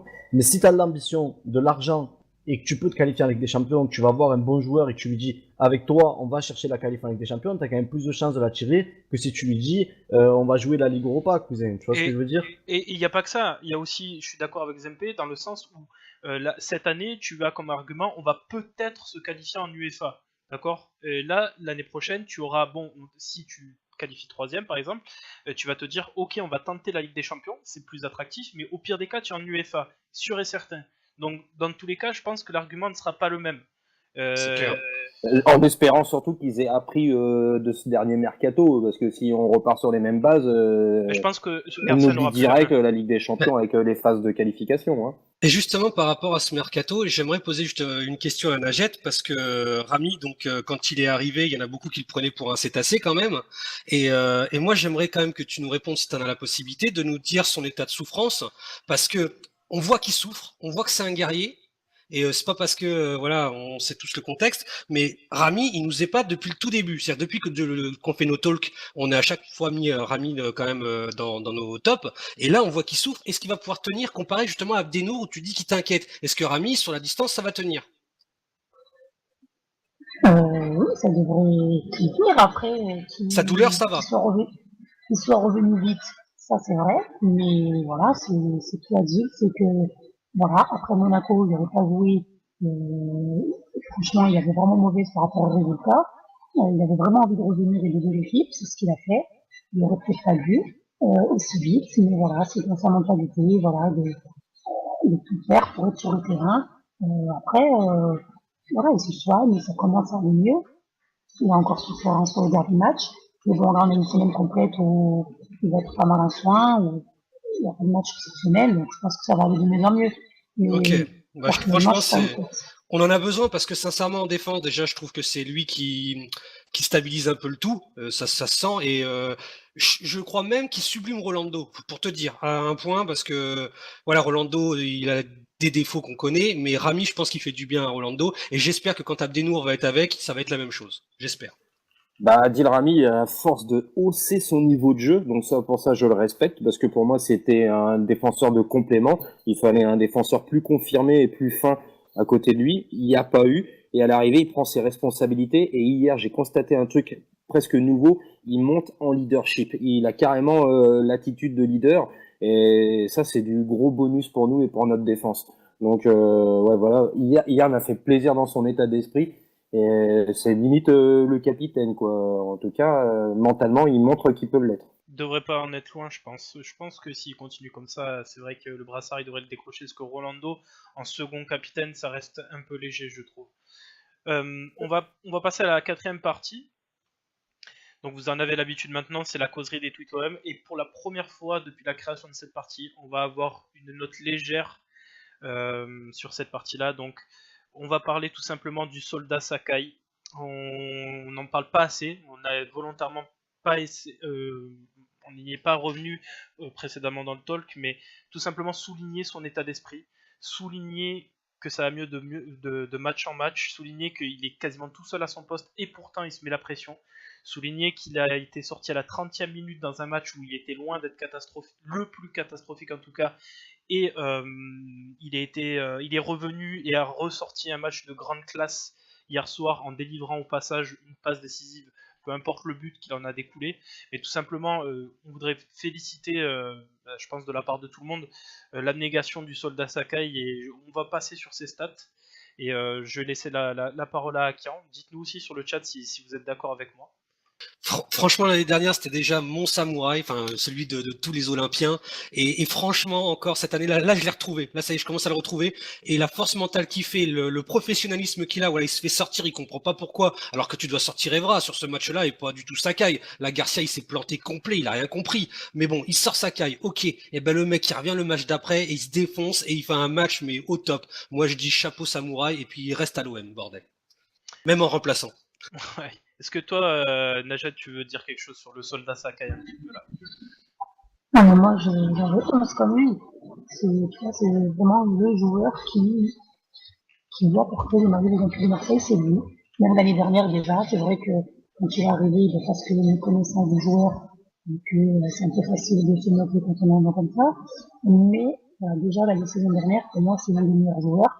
Et cette année, il faut le respect. Et c'est pour même que Garcia lui manque de respect à ce joueur. C'était déjà arrivé en conférence de presse, je me souviens qu'il avait dit par rapport à l'histoire qu'il avait passée, qu'il parlait pas français, qu'il faisait pas d'efforts. Il y a eu cette histoire où il sort, alors que franchement, c'est pas l'un des plus mauvais, pour faire entrer du message derrière, il va rectifier tout le match. Ça, c'est un mec, dans l'attitude, moi je dis respect, parce que c'est le joueur qui t'attendra pas, tu travailleras aux entraînements, tu feras ses matchs, et voilà, pour tout ça, ben, je dis merci, et franchement merci. Il reste son boulot, mais voilà, c'est franchement respect, et j'espère qu'il va continuer toute la saison comme ça, mais voilà, moi pour moi c'est vraiment une des satisfactions, et pour le coup, une des valeurs sur lui, cette équipe. Je vais juste demander à René, est-ce que tu vois à l'écran le placement très très haut de Sakai, ce qu'on lui reprochait il y a quelques matchs de ne pas monter assez haut? Est-ce que tu sens que le système lui va bien et que en fait le problème ne venait pas vraiment de lui, mais de la façon dont on utilisait les joueurs? Moi, j'ai l'impression que Sakai, c'est le mec qui sait s'adapter à tout ce qu'on va lui demander. Quand tu parles du soldat Sakai, tu as tout dit. Le soldat, c'est vraiment le mot qui le caractérise. Dans le milieu du foot, où tu sais que les joueurs de foot professionnels se prennent, pas tous évidemment, mais quand même une majorité, il faut pas être naïf, se prennent pour des stars, pour des idoles. Tu as quand même un mec qui se fait punir contre Rennes très injustement. Et là où des joueurs seraient peut-être rentrés en conflit avec le coach ou auraient perdu un peu de motivation ou n'auraient pas été au niveau les matchs qui suivent, ah bah lui non, lui il se les fermait. Peut-être qu'en interne il y a eu des explications, ça on ne le saura jamais, mais ça, j'ai quand même un doute là-dessus. Mais quand tu vois les matchs qui sortent juste après, bah, franchement comme les copains en disent, félicitations Sakai, c'est un état d'esprit irréprochable et sur le terrain, le mec se bat avec le gars pardon se bat avec ses armes. C'est pas le meilleur latéral qu'on connaisse, mais il fait le taf à chaque fois et il nous fait plaisir de semaine en semaine de nouveau. Mon beau René, j'ai une question qui me turlupine. Vas-y, pose-moi la question qui te turlupine. J'aime bien quand tu as des questions qui te turlupinent. Est-ce que Sakai est OM compatible? Donc, comme j'ai dit tout à l'heure, mais tu le fais exprès vu que tu m'écoutes tout le temps, je déteste cette appellation. Mais oui, il est OM compatible parce que bah voilà, tu vois bien la réaction des foules à son encontre. Sur les réseaux sociaux, c'est un des mecs qui plaît le plus. Il a bien compris comment ça se passait chez nous. C'est un guerrier. Et puis à l'OM, on aime les guerriers. Donc oui, si tu veux, je réponds à ta question. Il est OM compatible. Et vu que tu fais de l'humour, j'avais envie d'en glisser une. Je sais que je vais me faire insulter par mes copains en off après. Mais Sakai n'est jamais aussi bon qu'à l'approche de l'hiver. Voilà. Bravo. Allez, on passe la partie sur cette transition fracassante. Je vais donc passer à la 5e partie. J'avais prévenu. En tout Donc- cas, il peut rester 3 ans de plus, c'est pas un sushi. On est bon ce soir, on est bon. Bravo. Bah, il Donc- est ni bon ni mauvais en même temps, ce Donc, joueur. on va enchaîner sur Toulouse. C'est un festival. On va passer assez rapidement cette partie. Désolé parce qu'on a un petit peu débordé sur les horaires. Donc rapidement, on arrive contre donc le prochain match Toulouse, une formation qui serait plutôt en 4-4-2 avec le retour de Imbula. J'attends d'ailleurs que Najed, tu nous lâches des petits il est là Imbula, tu vois, comme sur Twitter, parce que c'est un joueur qui a loupé complètement sa carrière. Est-ce que concrètement contre Toulouse vous attendez à faire un bon match, ou est-ce que vous savez que c'est une équipe qui est, on va dire le mot cru, mais un peu emmerdante, qui est toujours dure à jouer et qui a quand même des éléments qui sont intéressants? Rapidement en une phrase, FX, on commence par toi. Bah, désolé, j'étais en train de t'écrire un message en off, donc tu vas poser la question à quelqu'un d'autre. Bah vas-y, Zemp. Ouais, moi, Toulouse, c'est toujours une équipe qui me fait peur parce que c'est toujours une équipe, je me demande comment ils font pour pas être plus haut en Ligue 1. Ils ont des vraies qualités et c'est solide. Derrière, c'est solide. Une charnière solide. Hein. Ouais, et une charnière que je leur enviais il y a pas si longtemps que ça. Un bon gardien, des joueurs qui font l'effort, qui sont capables de fermer le jeu et de jouer uniquement en contre. Donc moi, c'est une équipe que je crains.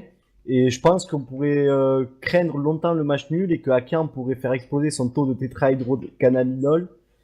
Et attention à pas. Merci les gars. Attention à pas se prendre un compte de Delors qui apparemment aime beaucoup l'OM et on connaît les joueurs qui apprécient l'OM en général, ils aiment bien marquer contre nous. Lol, Zampé. Bon, j'espère qu'on ne sera pas marouflé par Toulouse, quoi. Non, mais en tout cas, concernant Toulouse, il y a une chose qu'il va falloir absolument faire. Ok, ça peut être une équipe chiante, mais là, à un moment donné, il y en a marre. On va pas avoir peur à chaque fois des équipes. Non, on y va, on est des guerriers. Le match est à domicile, on défonce tout. C'est tout, point, on y va là, et puis je veux des guerriers sur le terrain, je veux pas des pisteuses qui tombent dès qu'il y a un coup de vent, hein, on est à l'OM, on y va. Et là, Toulouse, on leur met 3-0, on a un goal average à rattraper, donc moi j'attends que ça, c'est un 3-0 minimum. Sinon, ça va gueuler. Petite phrase pour finir de Najed, je suis désolé, on n'a pas le temps de faire trop sur cette partie-là, mais est-ce que tu t'attends à revoir donc ce système, et pourquoi pas, s'il faut de l'impact physique, avec Zambo au milieu par exemple? Non, moi je m'attends à revoir ce système déjà parce que je pense que ça peut fonctionner sur le bureau. Après, c'est vraiment l'équipe chiante par définition. Donc autant ils dû faire un match moisi contre Bordeaux, autant contre Paris, même s'ils prennent une rousse, je les vois faire de belles choses. Notamment un trio offensif avec Corentin Jean qui est pas mal, Durmaz et Delors, donc vraiment pas mal devant. Après, franchement, je vais pas commencer à m'inquiéter parce que ils avaient joué à domicile, mais moi j'ai pas envie d'avoir peur de cette équipe, encore moins de Duprat, donc oui, il faut gagner, et j'espère bien qu'on gagne par 2 buts d'écart, parce que j'en ai marre d'être toujours inquiète avant un match de l'OM, donc voilà, si tu fais ton match, tu dois les battre sans souci. Juste pour, je vais lancer FX pour une dernière phrase, mais est-ce que tu penses pas aussi, FX, si je devais te dire, voilà, tu devais choisir à la motivation et à rendre son équipe guerrière, tu dirais plutôt Dupraz ou Garcia? Ah, Dupraz, hein, je pense. Hein. Ouais, bah vas-y, enchaîne avec ce que tu voulais dire derrière. Dupraz, il est bon dans le borderline. Non, mais oui, ce qu'a dit Najed, voilà, Toulouse, c'est l'équipe chiante par excellence, et à mon avis, je m'attends à un match qui va ressembler étrangement à celui contre Angers. Voilà, c'est tout. Ça fait plaisir. Bon, on va tout de suite passer donc à la dernière partie du talk, à savoir le quiz. Donc, le quiz, faut le savoir, nous est proposé par Cédric, le dernier gagnant du quiz. Donc, il se peut que le prochain gagnant, Cédric, voilà, que le prochain gagnant fasse aussi le prochain quiz du talk. À savoir que je crois que Belligan a quelques points d'avance sur les autres, c'est ça? si je me trompe pas les modos. Oui. Donc, on fera les scores à la fin.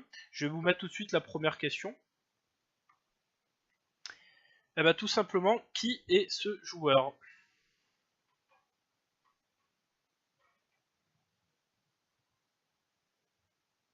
Pas simple. Hein. Ouais. Je vous souhaite bon courage, les gars. Ouais. Alors, il faut savoir que je peux vous dire qu'il a joué saison 93-94, qu'il est portugais. Non, c'est pas Ferreri, non. Et il faut savoir que Bellingham a déjà 3 points d'avance. C'est ça. Rui Barros, Sanji qu'a trouvé. Donc C'est on va ça. expliquer. Ok, ça Eh dit non, un point. Vous êtes trompés les gars, en off, Najet et compagnie. Tu peux participer Najet aussi, mais dans le chat. Et pas en off, pas dans le chat à nous. Deuxième partie, deuxième quiz. Qui est ce joueur qui joue encore dans le championnat italien, qui a joué à l'OM sur la saison entre 2005 et 2009? C'est tout petit sur le téléphone, bah j'y peux rien moi. Donc là, Sanji, il a 1 point. On a Bellingham à 3 points. Donc oui, pour ceux qui ne savent pas, en fait, les points qu'on a accordés à Bellingham, c'est parce qu'elle a trouvé les mots magiques, les mots compliqués qu'on doit dire. Ouais, Najet avait trouvé avant vous tous, mais Neo Shinsekai a trouvé. Bien joué Neo Shinsekai, donc ça fait 1 point pour lui. Okay. Troisième question, c'était donc, putain, je sais même pas son prénom, c'est Bostian César, voilà, qui a été un défenseur, qui évolue encore actuellement dans le championnat italien, qui est pas très bon, voilà.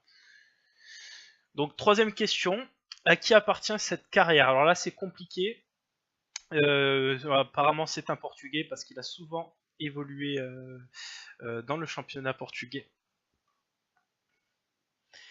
À savoir que pour vous expliquer un peu la philosophie non, c'est pas Dos Santos. La philosophie du questionnaire de Cédric, c'est de se dire on est en poule européenne, on va jouer contre des équipes portugaises, turques et compagnie, donc ça peut peut-être vous... Delphine, bien joué Sanji. C'est la carrière de Delphine. 3-2 et 1 point pour... José Delphine. Julien, t'es portugais, Sanji? Tu peux répéter philosophie pour voir? Philosophie. Ah ouais. Oh putain, comme vous êtes des chiens. Oui, pourquoi?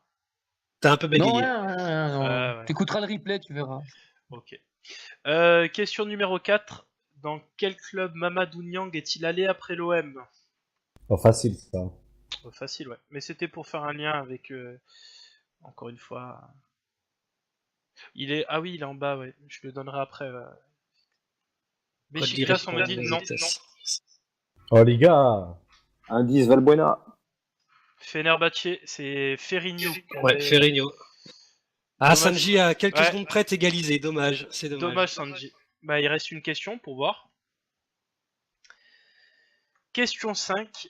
Une question difficile. Combien de joueurs autrichiens ont joué pour l'OM? Donc c'est petit clin d'œil encore une fois aux équipes d'Europe contre qui on va jouer. Vous pouvez y aller là, déchaînez-vous. Non. Ah là c'est à la chance, hein. À mon avis si vous le savez pas, vous le savez plus. Faut tenter. Non, plus que ça. Ah, OM Babou. Enfin, c'était 6 joueurs. Je vais pas vous citer les noms parce qu'ils sont compliqués, je les ai si vous voulez. Mais la réponse était bien 6. Donc le vainqueur, donc c'est Bellingham, c'est ça? Oui, grâce en fait au mot magique, parce qu'elle a répondu à aucun sur le quiz. Voilà, c'est ça. Bien joué Bellingham. Et si tu veux prendre contact avec nous, avec un de l'équipe pour faire le prochain quiz, tu seras le ou la bienvenue. Donc on va tout de suite passer à la dernière partie, à savoir les questions-réponses. La bienvenue. La bienvenue. Oui. On préfère quand même hésiter, voilà, on sait pas toujours, hein, tu vois. En tout cas là c'est votre partie, donc comme je connais, donc les modos, je compte sur vous pour me remonter les questions et on va poser les questions à nos intervenants. Allez-y. Voilà, ils vont mettre dessous. Bon, en tout cas, lâchez-vous, n'hésitez pas. J'espère que vous avez pour la plupart utilisé le hashtag parce que c'est plus facile pour nos modos, hein, donc n'hésitez pas. Question d'OM Fada 76, j'ai une question. Vous pensez pas que les joueurs ont joué comme des viés? Alors, merci pour la question. Parce qu'ils ne s'entendent pas avec Rudy. Y a-t-il vraiment entente entre les joueurs et Rudy? Voilà, donc je demandais à Najet, est-ce que tu penses tout simplement que les joueurs ne s'entendent plus avec le coach Rudy? Écoute, moi, de ce que je sais, il n'y a pas de souci particulier avec Rudy Garcia et les joueurs. Du moins, pas pour l'instant.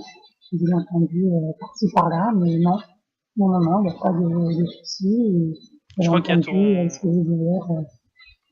Il y a Romain Canuti Est-ce sur que- le dessin qui disait le contraire. C'est des joueurs Voilà, isolés, mais je pas pense, des de joueurs souci. d'expérience qui ont une grande carrière et qui peut-être remettent en Après, tu cause sais l'entraînement comment, de tu sais comment Garcia. ça se passe, hein. Oui, Ouais. Tu sais voilà. comment ça se passe. Les joueurs qui est troisième dans la hiérarchie, qui se retrouvent en tribune, toujours plus facile de parler, de dire que ça va pas.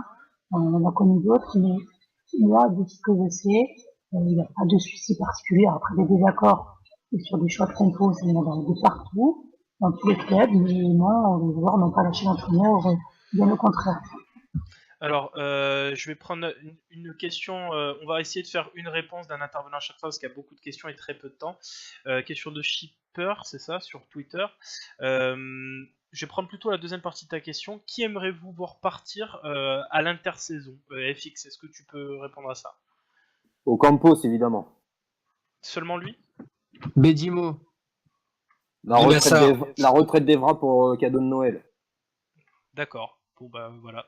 Bedimo Nassar quand aussi, même, j'ai les entendu. gars. Oui, Bedimo, mais qui en voudrait? Il a un contrat juteux, le mec il partira pas. C'est... Ah, un pays, je sais pas, un pays, par exemple, qui Ah, tu veux l'envoyer qui avec est Lassana Diarra? Ouais, exemple par exemple, tu vois, le Qatar, ils ont quand même des good Oh, shots, René, donc tant qu'à faire.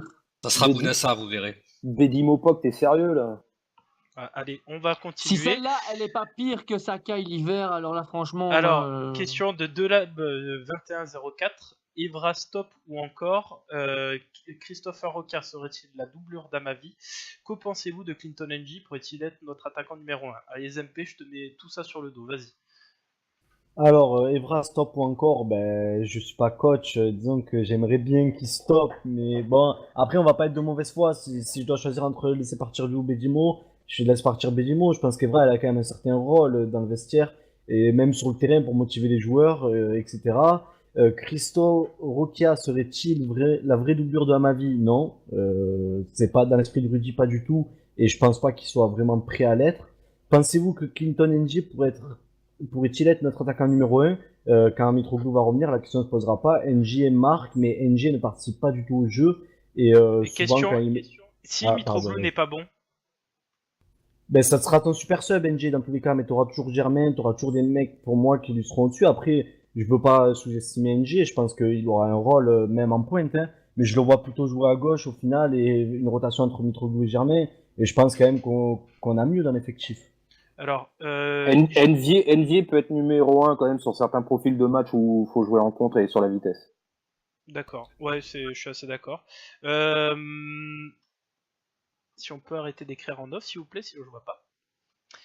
Merci. Donc, question de William Vermeulen. Alors, j'ai vu passer sur Twitter aussi cette info. Moi, je dis qu'elle est à prendre avec des pincettes parce que la personne qui a tweeté à ce propos n'a pas voulu citer de source. Donc, on connaît les mecs qui citent souvent Ouais, des et choses puis comme c'est ça. un spécialiste des infos bidons pendant le mercato. Voilà, aussi, donc je le dis une un peu arrivée clairement. dans le futur de Guggenheim serait-il possible? Parce que je pense que tu as dû voir, William, passer l'info comme quoi Guggenheim allait rentrer à 20% du capital.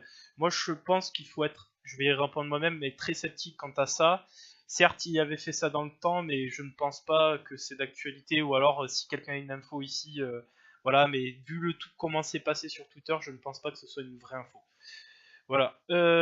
Question de Benoît Menant. Avec Mitroglou en gardant le 4-2-3-1, vous voyez Germain 10 et Payet reprendre le couloir gauche. Vas-y René, réponds. Tu peux répéter, s'il te plaît, t'as été trop vite. Avec Mitroglou dans le 4-2-3-1, vous voyez Germain en 10 et Payet reprendre le couloir gauche. Moi, oui. J'en ai parlé en début de talk. Je trouve que c'est. On a tenté tellement de choses incongrues que ça me paraît pour le coup beaucoup moins bizarroïde. Ça me paraît même très bien. Donc, j'aimerais bien, oui, voir ce schéma de jeu à l'occasion, oui, effectivement. La prochaine, est-ce que Akian, tu peux aussi répondre à cette question? Parce que la prochaine, je pense qu'elle sera plus Pour ciblée sur Najat. Pour Mitroglou, eh ben écoute, oui, moi pourquoi pas Germain, je l'ai dit tout à l'heure en 9,5, mais la plupart des gens vont dire que c'est un 4-4-2, alors que non, je veux le garder en 4-2-3-1. Et Payet à gauche, tout dépendra de s'il est capable de refournir des efforts, parce que sinon, pour les efforts défensifs, autant mettre un autre joueur. NJ redescend quand il est sur le couloir gauche, Ocampos redescend quand il est sur le couloir gauche, et à un moment donné, on a besoin de stabilité défensive. Donc tout dépend de ce que Payet va vouloir vraiment faire, et il a l'air d'être un peu feignant en ce moment, notre ami Payet. Alors, prochaine question de Xof 1980. C'est à toi que je la posais, Najette. Est-ce qu'on n'a pas le même problème que la Roma, des joueurs pas au top à cause du staff? Et je pense qu'il parle au niveau des blessures physiques. Écoute, c'est une question qui revient souvent ces derniers temps. Moi, je pense pas. Je pense pas, parce que c'est vrai qu'il y a un enchaînement de pas physique au niveau des effectifs. Mais voilà, on a toujours ces questions-là. On les a vues avec Lyon il y a pas si longtemps. C'est souvent le cas aussi à Arsenal. Donc voilà, honnêtement, je ne pourrais pas vous répondre à ça. Ok. J'aimerais dire quelque chose là-dessus Vas-y, d'ailleurs. Zempe. C'est vrai qu'on a eu beaucoup de blessés, mais on a eu quand même pas mal de joueurs qui sont arrivés blessés, parce que souvent on fait la liste, ouais, Mitroglou, Abdenour, Nani, Nana, Rongoni, tu les joueurs, mais il y a beaucoup de gens qui étaient blessés avant, et si tu regardes bien, pas tant de blessures musculaires que ça. Lopez a pris des coups, il y en a quelques-uns, Rami c'est pareil, il retombe sur l'épaule, mais musculairement, combien t'en as d'un effectif qui sont blessés? Pas énormément, donc si c'était vraiment Rongoni le problème, il y aurait plus de blessures musculaires. Ouais, bah c'est peut-être la faute à pas de chance aussi, on peut se dire ça, et pas forcément de raison peut-être. C'est un préparateur physique, pas de chance.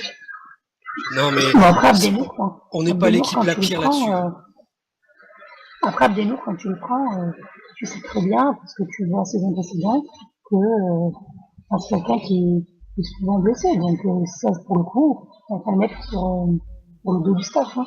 Ah, en plus, tu l'envoies en cours de compétition contre Monaco, donc tu ne fais pas un cadeau. Ouais, en plus qui doit en plus couvrir les erreurs de Evra, c'est encore moins un cadeau. Justement, par rapport aux blessés, il y a Cédric qui demande Abdenour, il est blessé pour combien de temps? Ouais, je crois qu'il reste 2 semaines, ou moins, et plus Ouais, je crois. Jusqu'à la prochaine trêve internationale, et il reviendra après, quoi. C'est ça, donc quand Najed disait que placer Rolando, installer Rolando, c'est pas une idée farfelue, surtout que moi je trouve qu'il fait pas, surtout quand il a un vrai latéral gauche à côté, un match dégueulasse, très discret certes, mais il est pas non plus à la rame. Il ralentit. C'est vrai, un peu le mais- jeu. Ouais, non, mais c'est très vrai ce que tu dis. Il faut voir avec Amavi à ses côtés ce que ça peut donner. Tu fais vraiment très bien de signaler ça. Ouais, mais moi je pense par contre que si t'enlèves Rami d'à côté de Rolando, il est un peu plus dans la merde quand même. Oui, mais il y est là, donc autant en profiter. Ouais, mais ça me rassure pas. Oui, trop, ça, comme quoi. si tu enlèves Luis Gustavo à côté des Zambo et Camara, c'est compliqué. Ouais, C'est toujours un c'est leader vrai. dans. Ben c'est ça, t'as un leader par ligne, Rami c'est le leader en défense, Gustavo c'est le leader au milieu. Malheureusement, j'ai pas l'impression qu'on ait trouvé le leader d'attaque actuellement. C'est ça un peu ce qui est dommageable. Juste pour répondre, parce qu'on lit toutes les questions, OM Fada 76, non, elle est pas dans sa salle de bain, elle a un micro intégré à l'ordinateur portable, ce qui n'est pas top pour la qualité. Voilà, c'est ni plus ni moins que ça. Prochaine question et dernière question sûrement. Oui. Question de Commandant Ultra. Commando Ultra. 4-4-2 avec Germain NJ peut-il être une option de jeu, notamment pour dimanche? Vas-y, SMP ou FX, vas-y. Non, c'est pas possible, parce que dans ce cas-là, t'exclus Thauvin, ou tu vas le mettre au milieu, là où il défendra pas. T'exclus aussi Payet, donc non, c'est complètement ubuesque. Vas-y, SMP. Bah, je vois pas pourquoi tout spécialement en fait.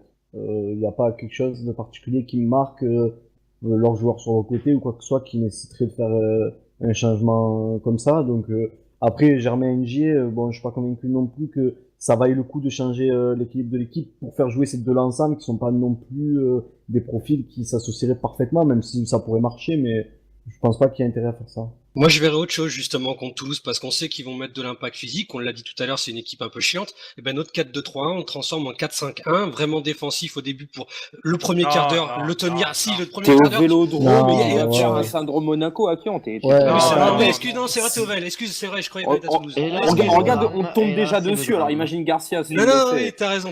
Moi, Non, moi mais je même serais. Toulouse, oui, c'est vrai. Toulouse, c'est pas non plus. Ah putain, Caen, tu nous les as réveillés là d'un coup. Ouais, Ouais, restons en Oh là là. 4-2-3-1. Non, Voilà. ouais. Non, Et je croyais qu'on était à restons Toulouse, c'est sur vrai. Toulouse d'ailleurs, j'ai des places de disponibles en virage nord, si ça intéresse du monde, faut venir en DM. Ah, le vendeur de tapis là. Voilà, Oh le là vendeur là. de tapis à la fin. Ah, putain. Bien joué, FX. En tout cas, bah, je pense qu'on a été complet sur ce talk-là. Moi, je voudrais remercier Najet qui est venu participer au talk, très gentil. On la remercie tous d'ailleurs. Hein. Voilà, Oui. Merci alors, Najet. Merci Najet. Merci à vous, désolé encore pour le soin. c'est pas grave, on a pu C'est rien, apprécier ce quand même sera ta meilleur la présence. prochaine fois que tu participes. Voilà, on fera mieux. Alors, en tout cas, moi, je vous souhaite une bonne soirée à tous. J'ai été content de faire ce talk en votre présence. Et sachez que le replay sera très prochainement disponible sur YouTube. En tout cas, nous, on vous souhaite une bonne soirée et au prochain talk. Salut! Salut à tous. Bonne Bonsoir tout le soirée, bonne monde. nuit. Ciao, allez l'OM.